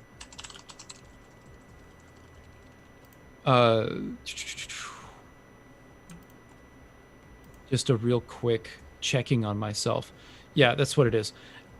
He was very meticulous with how he managed relationships with people. He was a diplomatic genius, but he also would turn on people like that. And his big quote is, "I'd rather betray the world than let the world betray me." And then on the other hand, he's very much seen as the villain, but also kind of like this villain where you understand his motivations entirely because of what war did to him early on in his life, and he wants it done with. So he's going to unite everything, bring it to an end, and stop. Liu Bei, on the other hand, Liu Bei was somebody that was more honest and straightforward and caring towards his people, and kept bringing these great generals under him that are these, again, larger than life figures, and this is all according to legend, but brought in like these. Guan Yu, one of his major generals, is seen still in China as a god of war, and Zhang Fei and Zhao Yun, these like incredible fighters and romanticized people that Cao Cao, in his like methodical genius, would always be like, how does Liu Bei do this?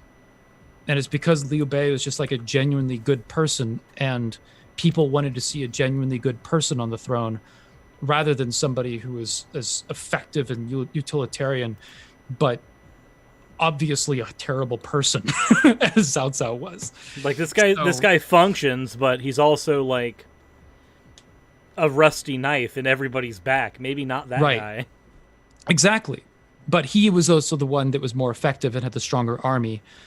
Whereas Liu Bei seemed constantly on the run, but all of these incredible people would never abandon him because he kept the focus on the moral element, on loyalty to his friends, and and this great strategist comes to his side and starts to develop a plan in order to say, we can defeat Cao Cao, but we have to divide the land into 3 and then get 2 of us to beat him.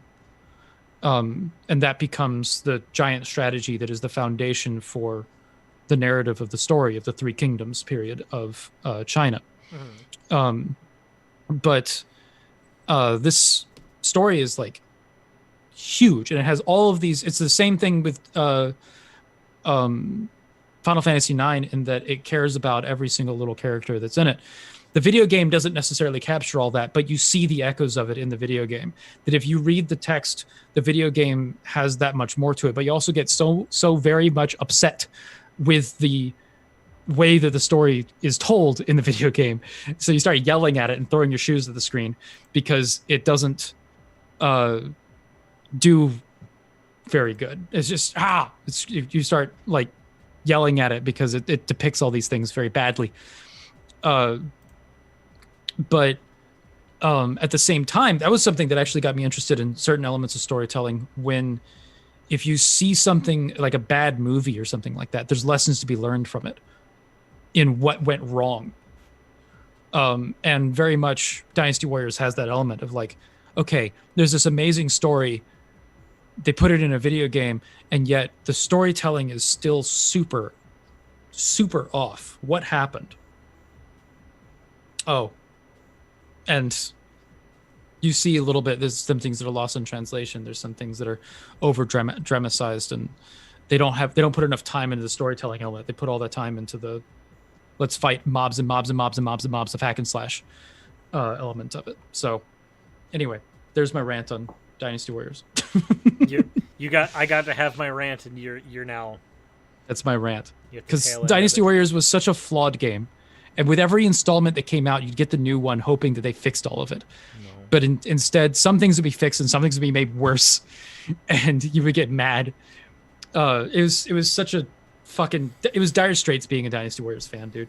Because each game was better, but each game was worse. That sounds exactly like my experience being a fan of the Sonic the Hedgehog franchise. We got this new game, and the movement has been streamlined, and the controls are way better. Okay, what about the story? That's why. So the best one is Dynasty Warriors 4. Dynasty Warriors 4 is a better game than 3 in every way. Dynasty Warriors 5 is where the subsequent installments kept improving some things and killing others. And it sucks. But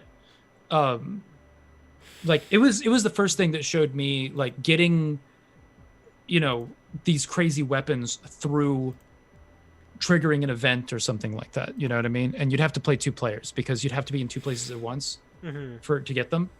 And you have to play as a certain character in a certain level, trigger a certain thing, and do it a certain way and kill this person at a certain time, and then you get the weapon. That would appear somewhere on the map and you have to find it. And that was because I was used to Diablo, where it's loot, you grind for it. Yeah. Randomly it shows up. But with this one, it was like you have to do specific things. And that's really cool. It's like a game mechanic. A different thing to what you were used to. Right. And it's also like inspired that teamwork element. I've gone off on like 7 different directions rambling about this, but if you want me to talk about the characters in this game, I'll do that for hours. If you want me to talk about the game mechanics of this game, I'll talk about it for hours. If you want me to talk about the flaws with this game series, again, hours. Because I love this series. I love the story. Damn it. And recently Total War did a rendition of it, Total War 3 Kingdoms, which I've played a little bit on stream. But I want to jump into again because I love that period, and apparently like it does a really good way of like telling it, where you can play it from a historical perspective, or you can play it from the fantastical legendary perspective, and it's a lot of fun either way.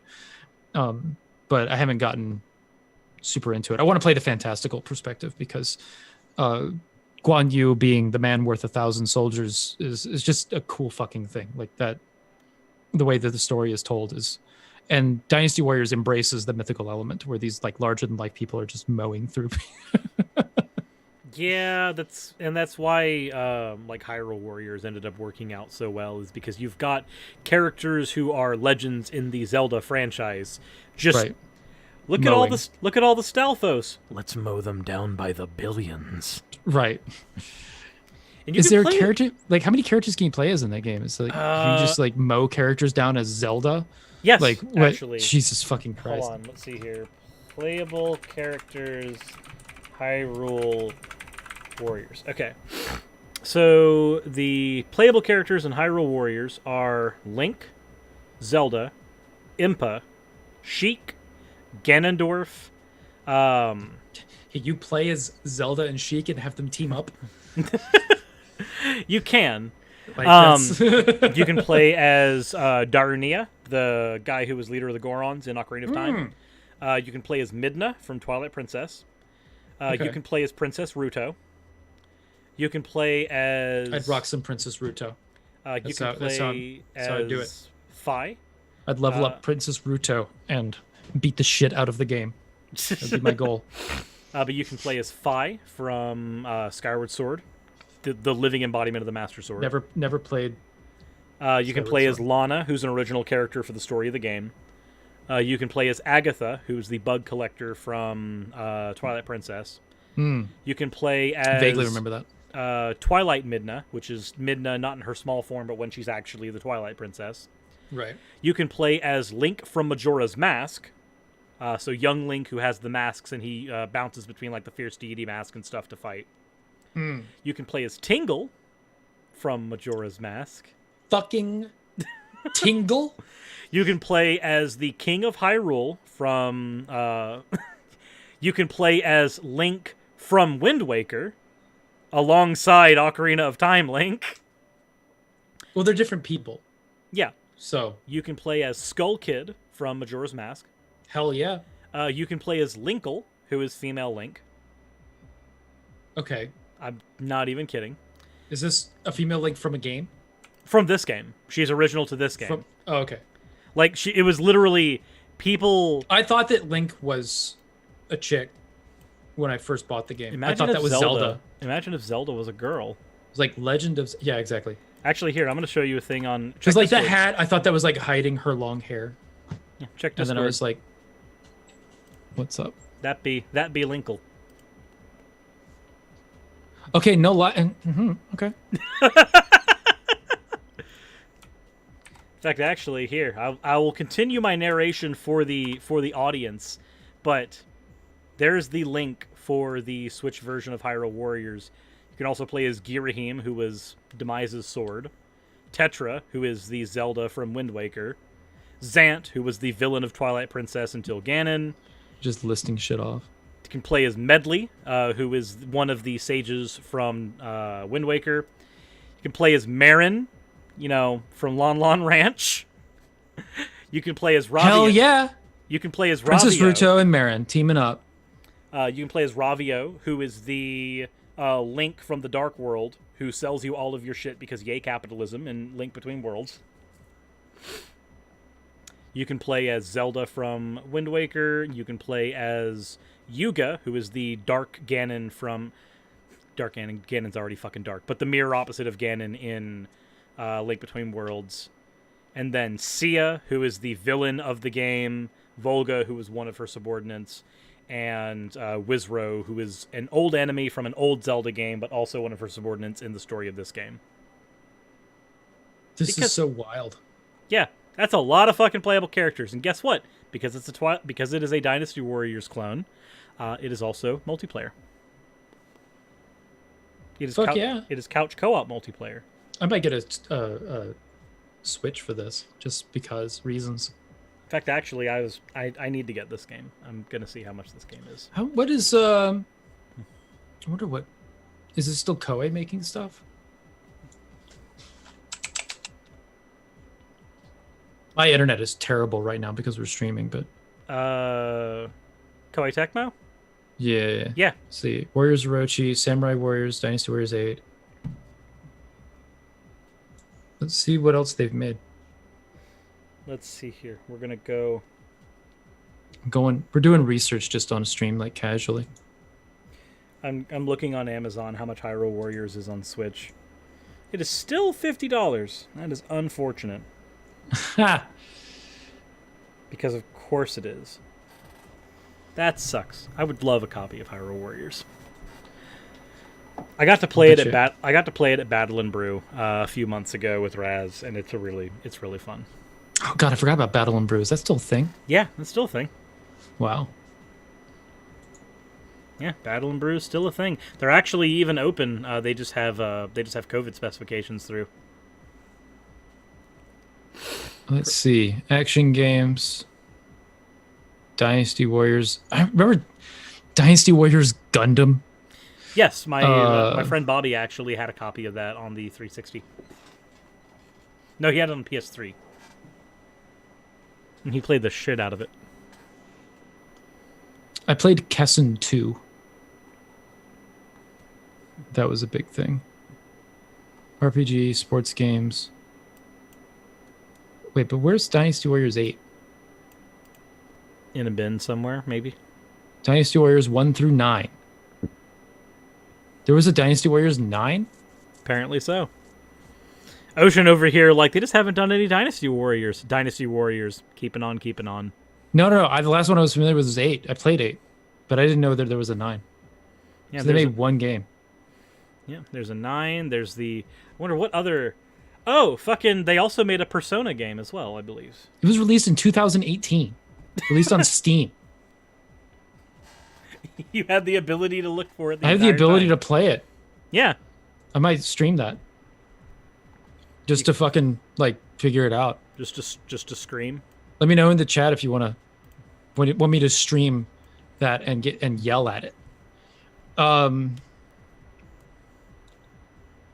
Let's see. What about Samurai Warriors? There was a Samurai Warriors 4. Okay. Last one, dude. I'm finding out whole new things. It's a whole Samurai new Warriors world. was a mess. New fantastic point of view. You can now scream at games and say they're lame. Oh my god. What? Guys, Cirrus is a fucking nightmare. All right. So, Ocean's whole world just opened up. Yeah, no, I'm seeing like a whole new shit basket. Because if I play Dynasty Warriors 9, y'all, first I'm gonna try and call up my brother and see if I can get him to stream with me. He won't, but maybe he will. But that's so funny. This That's stream hilarious. ended up in you finding out that there are many new Dynasty Warriors games. No, only one that I was unaware of. I played 7 and I skipped 8 because I heard it was terrible. Oh, I said. So let me be frank. Hyrule Warriors is not a Zelda game. It's a Dynasty Frank. Warriors game and a skin. Yeah, that's true. That's true. Like, God damn, that's funny. Like, haven't you been saying before that you've been considering getting a Switch anyway? Yeah, I mean, it's on my list of thoughts that I have. I keep a list. You should get Animal Crossing. Animal Crossing. You should. Oh my god. You should decorate a house with me, Ocean. No. What in fuck? Have you never seen Animal Crossing? Play as Tingle main, unironically. I don't know if I could figure out how to make it unironic, because I think that there's only one way for me to play Tingle, and it's ironically. I'd give it my all. You would dress as Tingle while playing Tingle, and you're just #1 Tingle fanboy. Somebody gets in, and you're just like, Kolimpa! It is not worth playing Tingle in this game if I cannot fly around the battlefield on a balloon. That's exactly what he does. Excellent. Like, fucking... You know what? We're gonna do a thing. We're gonna do a thing, everybody. Hold on. Tingle gameplay. Oh no. Hyrule Warriors. Oh fuck. Oh dear. Okay, we're gonna give it a sec. So I'm gonna send you the video so you can watch along, so you're not having to just watch like. Yeah. No, I can't. I'd shut down the stream anyway. And then I'm gonna go and do a. Hold on a second. Sorry, chat, but I gotta close. All right, here we go. We're gonna just quit. Fucking. Here we go. All right, now suddenly Mozilla works. Still use Mozilla? Yes, sir. I'm gonna put this here on my face. Oh my fucking god. The balloon! There, it's gonna go on my face. It's gonna look weird as shit. In the name of all that is unholy. Is it exactly what you envisioned? Largely, yes. It's Dynasty Warriors, except Tingle has a balloon. And he destroys people by launching this giant balloon. It is too bad this game doesn't have a PC. You're right. It is too bad that Wii U emulators do not work and Hyrule Warriors was not originally released on the Wii U. You are correct.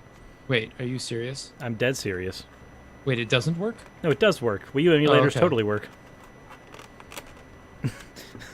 Like, you're not going to be able to get any of the DLC characters, but, I mean, it's a thing that works. As long as I can play Tingle. You wouldn't be able to play Tingle. Oh, well, then I can't. Then it's not worth it. Then you just get it on the Switch. It's not fucking worth and you it. stream it. Wait, I gotta play this. I gotta hear the sounds. He says, oh. Oh my god, this is ridiculous. This is stupid, and in the best way. mm-hmm. You know, I could actually probably, after Patreon paycheck comes in, I could probably go ahead and get a copy of the game, and whenever you come over, we could just play co-op. That's amazing. Yes, please. There we go. Good sir. Do I would need to get my own Switch though, wouldn't I? No. Oh, well then great. It's couch co-op. Oh, it's couch co-op for one. Oh. Yeah. Do we have a capture card so that we can stream this shit? Yes, I do. Fuck. Yes. And I will make a mad dash for playing as Tingle. However, there are other characters that I'll probably want to play. You start But yeah, out as no, Rico. I have to bring Cirrus some stuff anyway, so this is gonna happen. It will have to happen. And we need to do Waffle House whenever it's safe. But God, this is hilarious. You had no idea this even existed. No, I had no idea. I'm sitting here watching Tingle beat up shit with balloons. This is amazing. I'm straight up wowing right now. Like, this is beyond me. He was like, this is the perfect game. This is like This all is of my childhood fucking things hilarious. crammed into one game. There's rupees flying everywhere. Why can't I sell things to people as Tingle, though? Tingle literally beats people with bags of gold. He's already sold all the things. He just beats them with money now. Good lord. This is ridiculous. You could always play the Tingle game on the Nintendo DS if you really want to do that. What is this noise? There's a lizard. Did he just fucking jump on a ferry and have it explode and send rupees all over the place and kill people with it? What is this game, Cirrus? What have you done to me?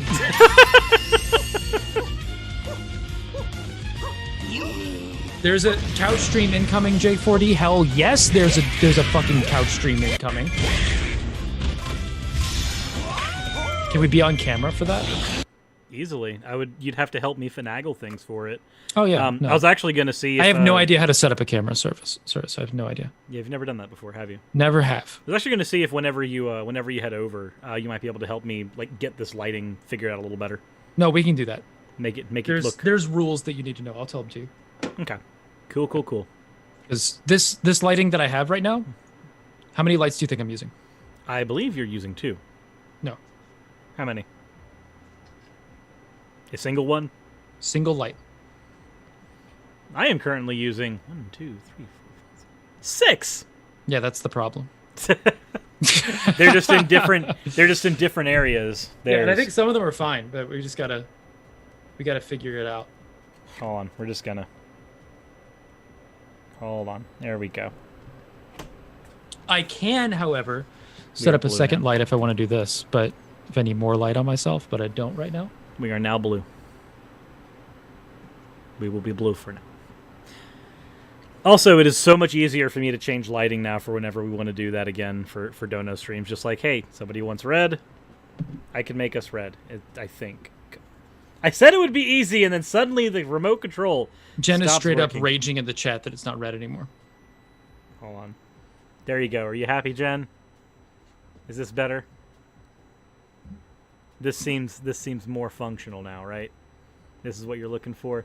Okay, I think we got one game to go now. You were right. This is going to turn into a very long stream. Oh, I told you it wasn't going to be a short stream. You're like, it's going to be an hour and a half. I was like, no, it's not. There's no way it's going to be an hour and a half conversation. We were talking about 3 games that influenced us the most. You invited 6 individual geek outs from both of us and said, let's do one stream about that. We'll do it in 3 sections of 30 minutes. Neither one of us is capable of doing 6 geek outs over the course of an hour and a half. This is not possible. I went into this stream knowing that it was going to be a very, very late stream. Like, there was no way that it was going to be an hour and a half. Fuck you. I am so happy that I just have Chinese here. Not gonna happen. Saving my life right now. Yes. I am dying of hunger at this point. I do not have You did not prep with snack, did you? No, of course not. I ate a little bit before. You got to learn to prep with snack. You know what the most recent meal that I had was? I think I had like a sandwich about an hour and a half before coming onto stream. And a bowl of ice cream somewhere in the middle of all that, just because I've been treating myself to bowls of ice cream lately. Ocean, do you know what this is right here? This is a candy-coated gummy worm. Ocean, I demand you eat, says Crazy Neko Girl. Okay, well It is hard as a rock. Let me go into Uber Eats and see if I can convince somebody in 2 a.m. I don't think you're going to be able to. I think most of that just shuts down after 11, doesn't it? Motherfucker, I am in the city of Atlanta. We'll make this work. Fair enough. Fair enough. And while you figure that out, the last game, the one that I need to talk about, I guess, Pokemon. It is impossible. Fuck. This stream is going to be another 2 hours. It is impossible for me to isolate this to a single game. Because That's why. No, you have just invited 4 to 5 generations of geek outs in individual games and versions over the course of a series that has influential characters numbered in 3 digits, if not 4. And Surus, you want to end a stream that has already gone 3 hours on Pokemon. Let's have a quick conversation on Pokemon and how it influenced us. Fuck you. The reason why I didn't choose Pokemon, by the way, is because I knew you would. But Surus, you absolute mad lad. And I know that this is going to give you an excuse to talk about it as well.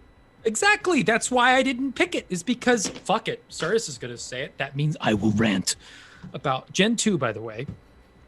But wait, do we share a favorite generation? Probably. My favorite is Gen 2. Same. And then that Heart Gold as well. Which version were you? I was Silver. Oh, okay. You were incorrect. Gold. I knew we'd be on opposite ends of it. Excuse me, motherfucker. Excuse me? Oh ho, we have a problem. Okay. He's gonna hawk a Lugia at me at the end of the day. It's gonna be bad. I caught that, motherfucker. She's like, you're about to catch this. There were 2. Oh, I know. There were 2 legendary Pokemon. I got it. Suicune on this. Yeah. That was really forced. That was bad. Just remember. It's really hard to make, Arceus puns. There's not really... I don't know. One of the easiest ones to do... Bulbasaur puns, how do you do that? You can do the whole Charmander puns. The famous one is that use your Charmander pants come off or something like that. And then there's Pikachu puns that are in the thousands. But I don't know if you can make a pun out of fucking Mr. Mime. You know what I can tell you though? Something like that. It doesn't work. So or Bellossom. Arbok is Cobra spelled backwards, and Ekans is Snake spelled backwards. So what is Muck?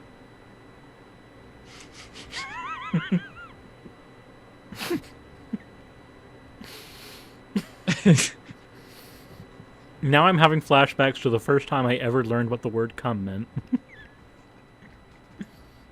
I'm done. I'll see you guys later. Well, Ocean now has to go muck all over himself. No. No. No. No. God damn it, Cirrus, that joke is so old it can vote now. Wow. Vote. Mr. Mime, the strong and silent type. I'm sorry, you may think that joke is so old it can vote, but I think it's still trying to figure out if its retirement check is coming in tomorrow. Your retirement check. Your face is a retirement check. I mean, look at it. Whoa. It's got a beard, so. It does, but the hair's all gone. Yeah, that's fair. Surprisingly, mine is actually becoming... You working it? You got a little bit of the... Apparently, it's coming in, not as thick as I'd like it, but apparently it's coming like, in. It's like, mucking in. Yeah, it is. It's mucking all over my head. All over my face. Everywhere. Yes. Everywhere. Just remove color from muck, and what do you have? Anyway. So, where the I quit. Fuck do I even begin with Pokemon? With Pokemon? Where do... Oh, no. Let's not start that one. Pokemans. That's... Let me show you my Pokemans. My Pokemans. Let me show you them. Yes, those are some of the oldest... Those are some of the oldest lolcat jokes. I need to show you my Pokemans. So... Oh, I didn't order food. Yeah, you need to do that. I can get a shrimp po' boy. Very jealous. So... Lamb chops. I have no idea why or where to actually start with Pokemon. So I will start with my first experiences with it. I went to a friend's house. The same friend who had Sonic 2. And I got to play Sonic 2 at his house. And I played his copy of Pokemon Blue, because he let me play it on his Game Boy. There's two games he let me play on his Game Boy. The first one was Mega Man 2 on the Game Boy. I was very bad at it. And then he let me play Pokemon, and I erased his save file without realizing. Shit. Friendship over. Now, so I played it, had no idea what I was doing. But when you're a kid, not knowing what you're doing in a game is not frustrating. It's like you're just having an adventure. So, I got home, and I started watching the Pokemon TV show. It would come on, I'd get the Pokemon cards, start collecting them. I'd not played the games yet, though, like in any real official capacity aside from a friend's house.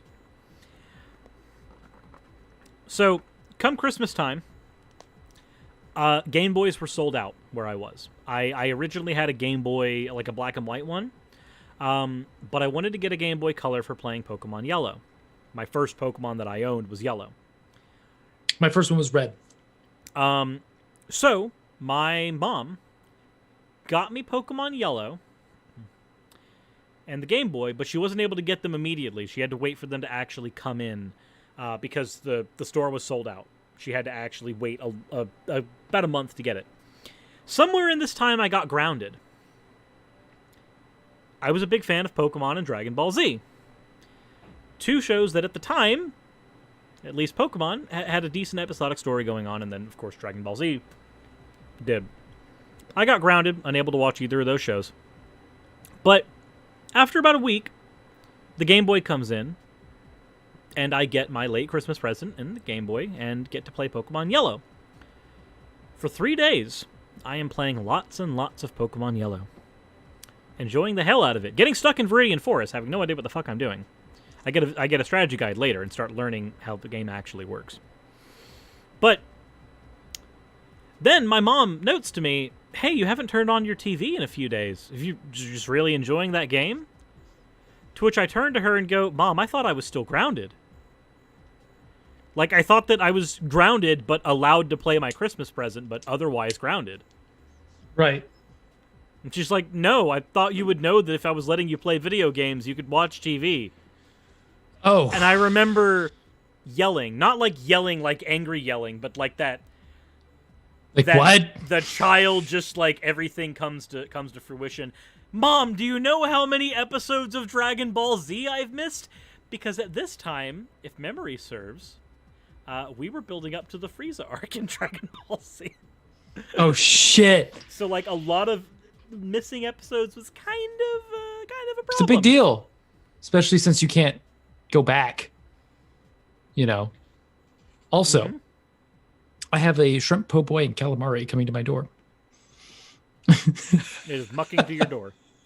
Is mucking over. Because you can do that in Atlanta. And I live in the middle of the woods, so I can't do any of that shit. Yeah, it's the perks of living in Atlanta. So, Pokemon Yellow. Pokemon was my first card game. I actually got the disc. There was like a Pokemon Online disc that you got that gave you, like the J-Wits has a video about this, where like there was this tutorial on how to play the game done with this really like primitive CG Pokemon trainer girl that would just like do these really over-exaggerated motions and shit. You know, like early 90s video game CG. It looked horrible. Now imagine that trying to teach a kid how to play the Pokemon trading card game. This meant that I learned how to play the game, but my only avenue to actually play the game was there, in the actual app. Because even though I learned how to build a deck, learned how to play the game, nobody around me knew how to play the game because most kids had no idea how to play the Pokemon trading card game. They just collected them. And I have found that that has been true in like so many adults that I've met. Their experiences with the trading card game is that they didn't get to actually play it until later into adulthood because nobody around them knew how to fucking play it. It wasn't like Yu-Gi-Oh!, where people learned a very flawed way of playing the game from the TV show, so they got to play it. Nah, nobody knew how to fuck to play the game. So,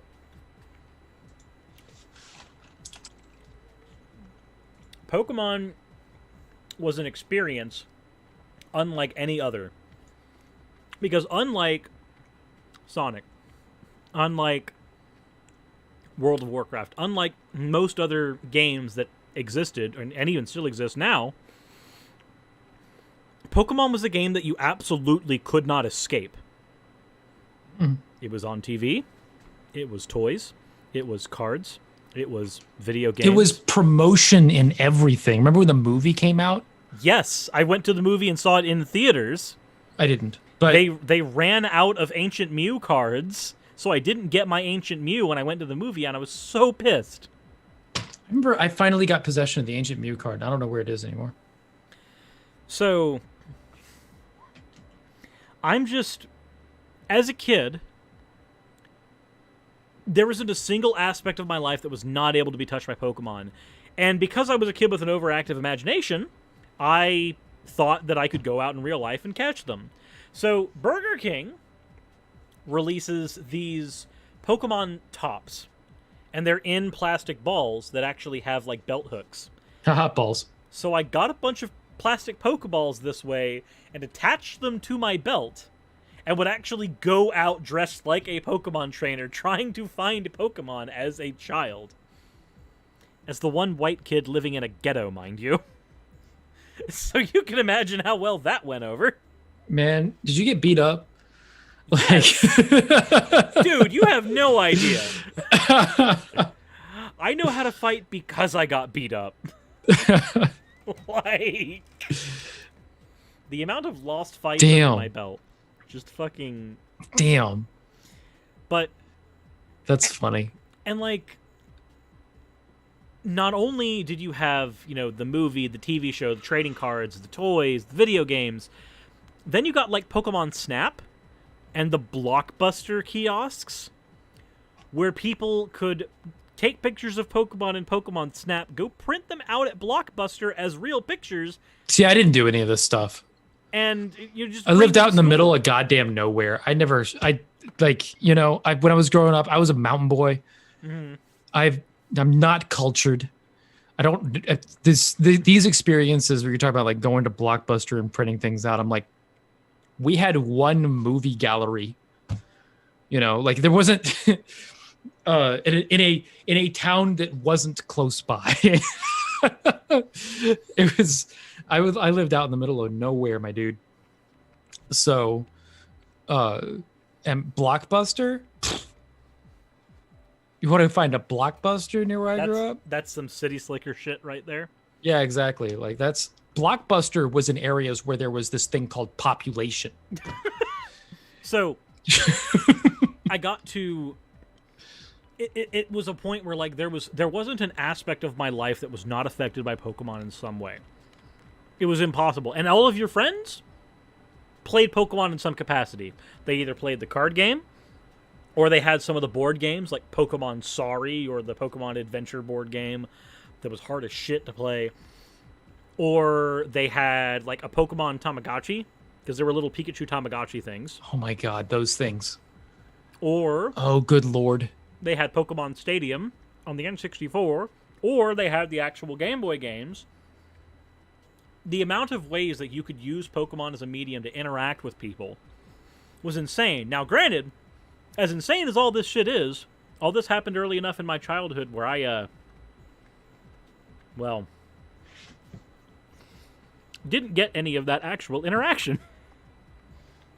But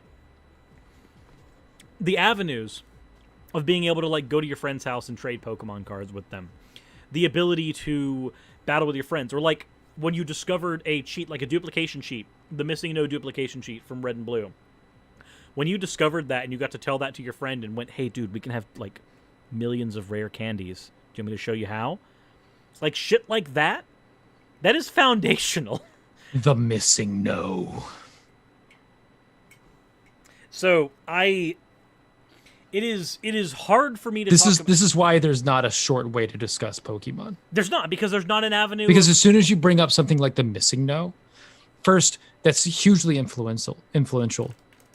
And second, it sets the fucking tone for the kinds of stories that exist. The amount... do you remember the fake versions of Pokemon that people would say that, like, their uncle who worked at Nintendo had? Pokemon Black is a real thing. My uncle who works at Nintendo... Oh, Pokemon Black. The legends and Pokemon And then, Black. Of course, eventually Nintendo released an actual Pokemon Black game. Yeah, the Black and White. Not... But it was nothing like what the legend was. Depending on who you talk to, it was either this version of Pokemon where Pokemon would die when they fainted, and it was... Right. Hardcore, like, hoarder shit. On an 8-bit But there's also console. the story with you pick up the ghost and it sticks in your party. That was a creepypasta that came later, though, I think.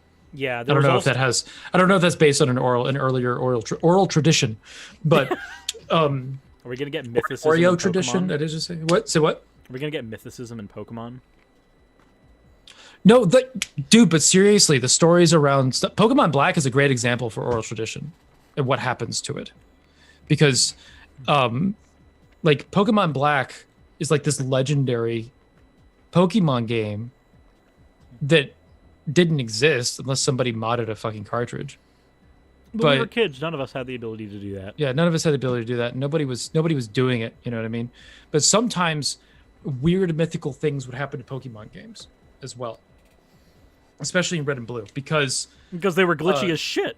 Yeah, because like the missing no would attack your game, and if you fought the missing no would go beat the Elite Four, and then you would beat the Elite Four, and your characters would not be anywhere near with the Hall of Fame monsters that would be put into the missing no's Hall of Fame section. Mm-hmm.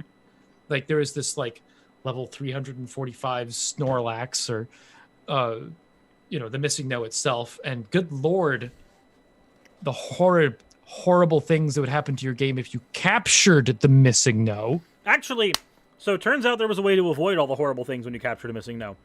If you made sure that the missing no you caught was level 0, and you made sure that it didn't go into your PC, you caught it and let it go into your party, when it leveled up, it would evolve into a level 100 Kangaskhan. And that level 100 Kangaskhan would know Water Gun and Sky Attack. Oh my god, here we go. And if you leveled up that Kangaskhan from level 100, it would turn into a level 70 Kangaskhan and operate like a regular Kangaskhan, but with, Sky Attack and Water Gun. For some reason. for some fucking reason. I And learned that as all the TMs that you want. I learned that as a kid, like that I could actually get a missing no to be a part of my party, because depending on the level of the missing no, you could get it to turn into certain Pokemon. Like right. Let me see if I can actually find it. Trying to think back to what the fuck would happen with me playing the missing no. Like, I don't know, dude. There was a point. Do you know the glitch of getting Mew like early in the game? Yes, where you go into the bridge. You go above the Nugget Bridge, and you go to the left, Celadon City, and you change down. You go down, but you don't let the camera touch the NPC, because when you do that, it Right. allows that area of the map to load strangely into memory, and when it loads strangely into memory, Suddenly, it loads in Pokemon number 151 because it doesn't have anything for that default value, so it defaults into basically the same way the missing no glitches work. It defaults into one of the random numerical values that are in the blank data, because there's 150 Pokemon, 151 Pokemon, but the way data worked in Pokemon is there were 256 bytes of data, and each Pokemon name was registered in one of the bytes of data. The different versions of Missing No were all the blank bits of data, but Pokemon number 151 still existed, so the same type of glitches that allowed you to get Missing No would allow you to get Mew, because the logic the game was using in its processor was identical. Hi. thank you, Cirrus. Yes, I remember Anyway, the Mew glitch. the legends that revolved around that is Mew lives under the bridge in Cerulean City. The other legend was that you had to push the truck. Something to do with the truck near the St. Anne could make Mew appear. Oh yeah, that was a myth too. That was a myth. Something around the St. Anne. There was some Cerulean sort of City secret mystical thing around the St. Anne that could...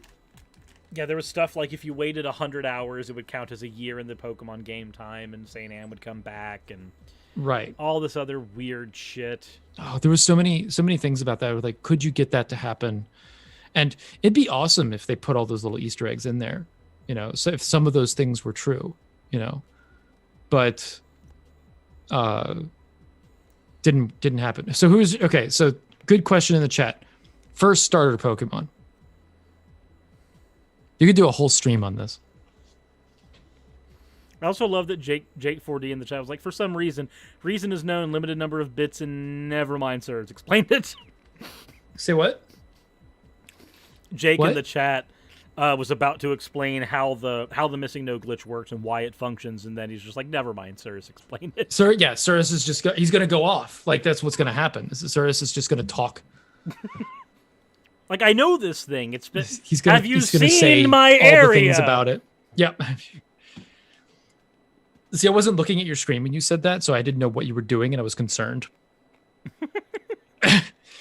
So, Jen is going to bed. Good night, Jen. So We have outlasted a dragon. my first starter Pokemon was Charmander. Technically, mine had to have been Pikachu because Because you did yellow. Yeah. My favorite starter Pokemon is Pikachu. Would you like to know mine? Go for it. Really? Really? Really? Chikorita Huh. is my favorite of all the starters. Mine Every generation. in that generation was Totodile. Yep. So, fun story. When The first one I did was Cyndaquil, but Totodile was my... because the sprite for Chikorita had these little buds very clearly visible. You remember when you first played Pokemon Gold and Silver, and your Pokemon randomly consumed a berry in combat, and you had no idea why it did that? That made no sense to you because that was a concept never explained to you up until that point, and it was not a thing from Red and Blue. I thought, oh my god, I picked the right Pokemon. It has berries on its neck. It consumes berries when it's about to die and lives. dumbass me thought that that's how I that never worked. did shit like that. I didn't do that. Also, close second favorite starter is probably Turtwig. Turtwig. Do I? It's a later one. There's. Yeah, I know. Gen 4, I think. I do not have it. I had Pokemon Diamond. We actually have a Turtwig. Turtwig plush, but I don't think it's up in my rafter. Go get it. I'm not going to. It's Go get it. It's Raz's Turtwig. I'm not about Now. to do that. Raz is asleep. Also, would you like to see a blast from the past? Not from your past, but from mine. Turtwig. This is the exact Pikachu plush I grew up with when I was a child. Because it's still I have a Pikachu. It is still fat model Pikachu. You've seen the Pikachu in my car, right? Mm-hmm. So for anybody, I have a Pikachu hanging in my car. His name is Grumbles, the ridiculously happy Pikachu. Mm-hmm. He sits in my car. Whenever I have a Pikachu, I name him Trips. Neat. I just got attacked by Chikorita because I'm shuffling through the upper shelf to find a Pokemon who became ridiculously And I don't popular. evolve it. I make him hold a light ball. Oh my god, what is this? This is a Mimikyu, but it looks like Vaporeon. What is this thing? Mimikyu is a newer Pokemon. I am so confused. The Mimikyu Pokemon is a Pokemon that is a eldritch horror that kills people in their sleep, but is jealous of how popular Pikachu is, so it wears a Pikachu costume. It's a real thing. That's horrific. Mm-hmm.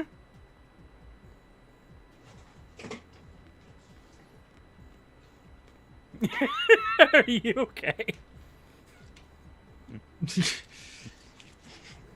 I can't throw my headphones anymore. The last one's got destroyed. We're going to have to wind this down. We are. But if we wanted to like thoroughly go through... Uh-oh, I think we lost Surus. I'm still here. I'm still here. Oh, okay. Yeah, someone's mentioning evolutions. Favorite evolution. Yours is Vaporeon, I guess. Easy. Yeah, Yep. it's Vaporeon. I've got... Mine is... I think I responded to this to you. That it's mine too. Of the original, Vaporeon's my favorite. But if you go beyond that, Umbreon. Umbreon's a close one for me. So I'm torn. My favorite has been Leafeon in the past.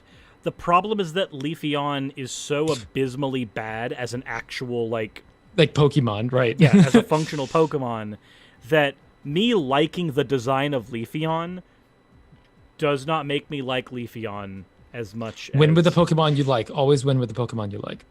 Yeah, which is why I end up going with Vaporeon. Because it's got a fucking inflated health pool, plenty of special defense, and enough damage to function. It's a very good all-around tank. Umbreon didn't have that, but if I recall correctly, Umbreon was really good at physical attacks. But you didn't teach it physical attacks. I did. The way that you fucked people up with Umbreon was you taught Umbreon Moonlight, Toxic. Yes, I did that. You taught it Toxic. I taught everything Toxic.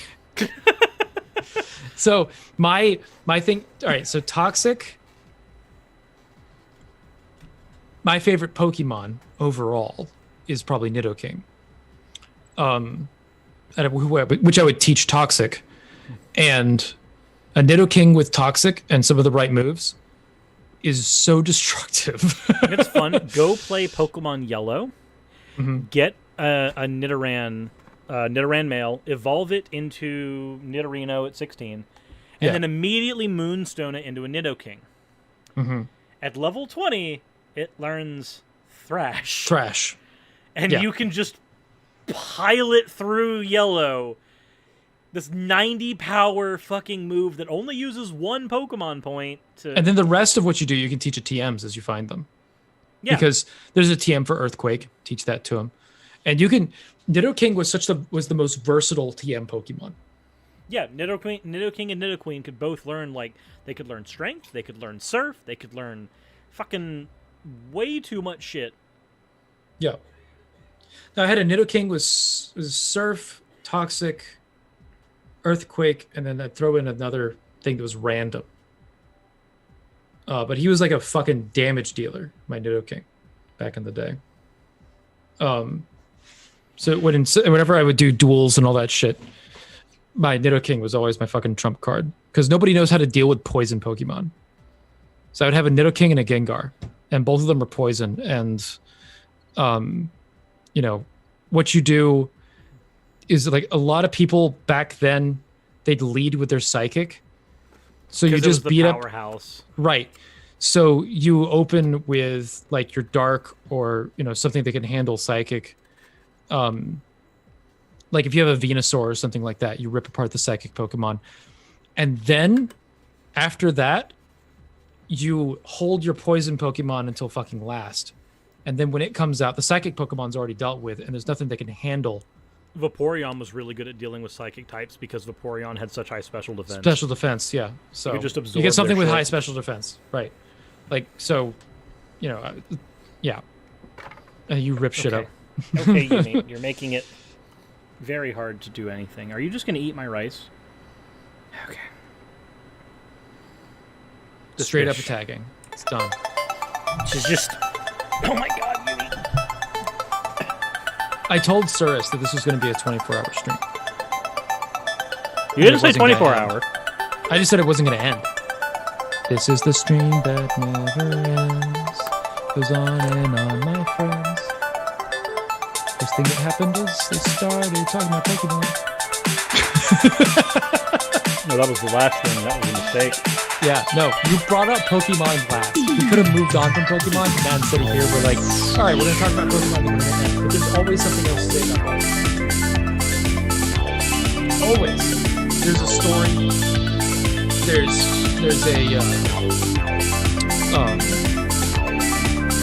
always some fucking story. There's always some little mechanic. There's a favorite. There's a random little secret. There's one of the guides that I read when I was a kid, and I got a guide for the fucking game. It included the statement, now once you get to Lavender Town, you can purchase Great Balls, stop laughing. It said that in the fucking... in the guide. It said you can get Great Balls, stop laughing. And I didn't get it when I first read it. And it's sad. And now you know. But though I got it about a week and a half later, and I wasn't sitting there with the guide. I was in school, in class, just daydreaming and thinking about it, and then I was rolling. Okay? There was nothing that should have inspired me to laugh. I think it was just in the middle of like science class or some shit. Right? We're talking about atoms. And then all of a sudden, I am fucking losing my shit and I cannot stop. And everybody's like, what is fucking wrong with this little fucker? And we're like, what's so funny?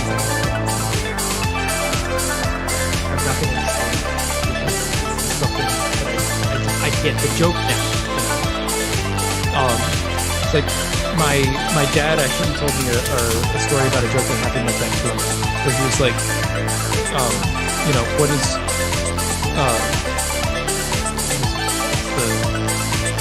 how do you get down off a horse?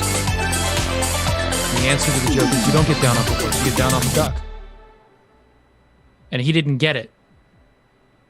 And then he was driving down the road later and he suddenly got it and he just had to pull over.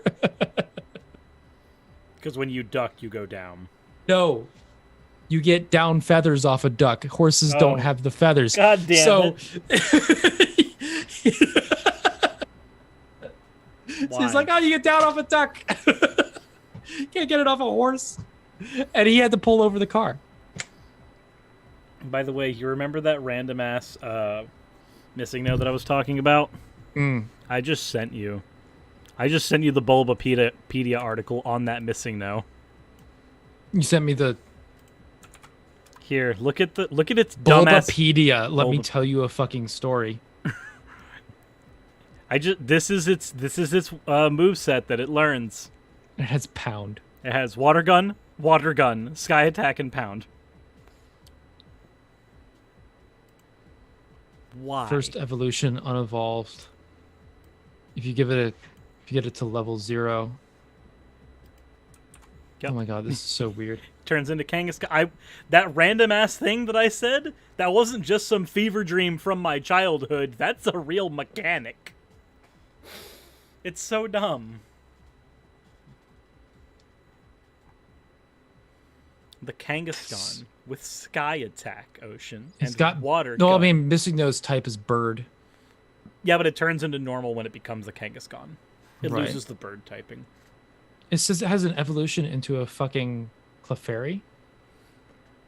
Depending on what level it evolves at, yes. If it's level 0, it will turn into a Kangaskhan. But if you got it at level 128, it turns into Clefairy. I remember finding Clefairies that were really weird Mm-hmm. in the wild after bumping into a missing no. I just realized that we've been on... We've been casually streaming for fucking ever. We've also been on the wrong thing because of Yumi. Yumi stepped on a key and put us onto the starting soon. What? Yumi stepped on a thing and put us on the starting soon page. When? Apparently like 5 minutes ago. What? This is why I wanted Yumi to stop hopping up on the desk. Jesus. That's hilarious. Have they been able to hear us? Yes, they've been able to hear us. Okay. Chat, let me know if you were able to hear us that whole fucking time. So I guess just the starting music. No, Yumi, stop. We went through the whole intro song.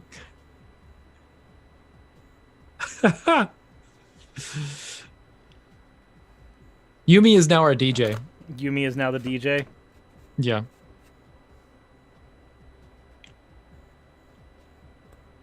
I got 45 minutes until my fucking food gets here. So we can talk about Pokemon for a while.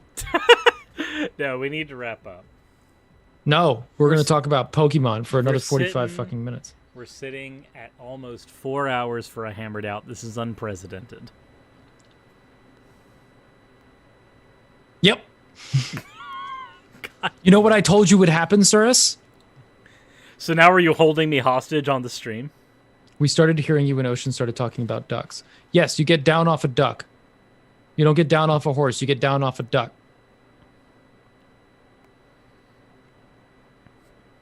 I guess, did you guys hear what I said about great balls? Because I got to talk about great balls. God damn. While you do that, I am going to use the restroom. No, you're going to stay right. Damn no, it. I'm using the restroom. So the great balls story. All right, there's the thing. What I said about Pokemon is like you can't stop a conversation about Pokemon because there's always another story. And there's always a favorite Pokemon. There's always some little thing. Like you're not going to like a Pokemon conversation never comes to a reasonable close. There was always just a point when you stop talking about Pokemon. So, and I said one of the things like here's a story that I had a Pokemon guide that I had as a kid, right? And it contained within it the line, and then you get to Lavender Town and you can get great balls. Stop laughing. And I was like, I don't get it. I don't understand this joke. And you know, now I read it and I think it's hilarious, but I didn't get the joke until I was like sitting in fucking science class in elementary school and I heard something totally unrelated and I, you know, being ADD, I'm just like sitting here going, what? Oh, that joke. Let me think about that. Oh, and then I was like, I get it. And I started howling with laughter. I was done. Straight up. Ocean.exe has stopped. and I am laughing like crazy. So, and everybody's like, why is he laughing? I'm like, I can't repeat this joke, especially now that I get it. Like, I can't explain myself. I'm just randomly dying of laughter to the point where I can't sit in my chair. So, yeah, it's just, yep. Great balls. Everyone's like, I missed the great balls joke. So the guide said, in the guide, you come to Lavender Town and then you can get great balls. Stop laughing. Oh.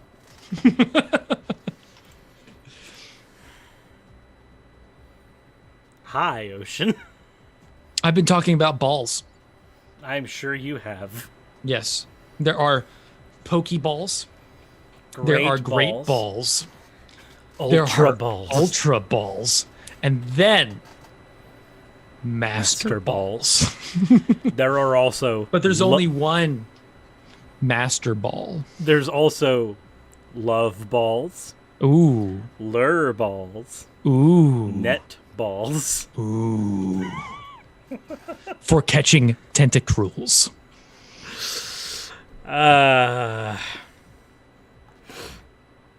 So, Ocean, you're playing WoW Classic, right? No! No! I'm not getting another subscription. I'm done. I already subscribed to Netflix and I don't watch it near enough. Ignore the volume in the background, everybody. You are not hearing anything. Nothing is happening. Wait a minute. Are you going to turn this into a fucking WoW Classic stream? No. Nobody's seeing WoW Classic. Oh my fucking god. You're the one who decided to hold me hostage. No, we're stopping. We're stopping. We're ending this bullshit. Because, like, no. Surus? No. No. Eat it, Surus. Okay. How did we use the Master Ball first time? How did we use Yeah, first time you used the Master Ball. I remember throwing it at a Kadabra on Victory Road. I did something similar. Is that the first time I used it? I don't remember. Yeah, I remember. But that's my memory. I caught something stupid. I don't remember what it was, but it wasn't even that rare. But I got it with the Master Ball. Yep. And it, like, from then on, I used it on Mewtwo like you're supposed to. But no, wait, no. I didn't use it on something stupid. The first time I used a Master Ball, I caught Articuno. Articuno Jinx, Nidorino Beedrill. Yeah, Articuno, which is my favorite legendary bird still to this day, and you can't convince me otherwise. I'm kind of partial to Zapdos. I like the design of Articuno more, but I've got memories with Zapdos. Yeah, I got memories with Articuno. Articuno was the Pokemon I wanted the most. I caught it, it was in my team, and any tournament or whatever the fuck that allows legendaries, I always bring out Articuno. I know that the correct choice strategically is Zapdos, but Pokemon is a game of love, not of strategy. Despite the min-maxers. Despite the min-maxers? Yeah. You win with your favorite Pokemon. That's part of the fun. You don't win with the right Pokemon. You win with your favorites. And then when you actually play in a tournament and you try to win with your favorites, you get creamed repeatedly. You get creamed. And then you just... Because love doesn't actually conquer all. It's the utilitarian fuckheads that win. Yeah, you walk out with great balls on your face. That said, hopefully everybody has enjoyed this absurdly long stream. Oh my god. Is that what happened? Are we ending on that? We're ending on that. We're ending on creaming from absurd great balls. That's what I hope you guys enjoyed the stream. I know there was somebody who was watching. I think it was a game designer who was like, "This is helpful." Jeez. But yeah, thank you guys for watching. We are going to sign out. We will hopefully see you guys next Thursday. Depends on mine and Ocean schedules and everything else. I'm going to wait another 30 minutes for food. I have no idea what I got myself into. What did you do? This stream. This stream. Yeah. All right. So let me regale you with a story. Surus calls me up and he's like, "Yo, we're gonna have let's just do 3 games that influenced you, lighthearted, hammered out." And I was like, "Yeah, it's gonna be a long one." And he was like, "I really want to get it over with in an hour and a half." I was like, "Sure, Surus. Sure." That being said, this is Hammered Out. Happy Thursday. I love all you guys. Thank you, everybody who's been sticking with us this long. I hope you enjoyed the stream, and we'll see you guys next time.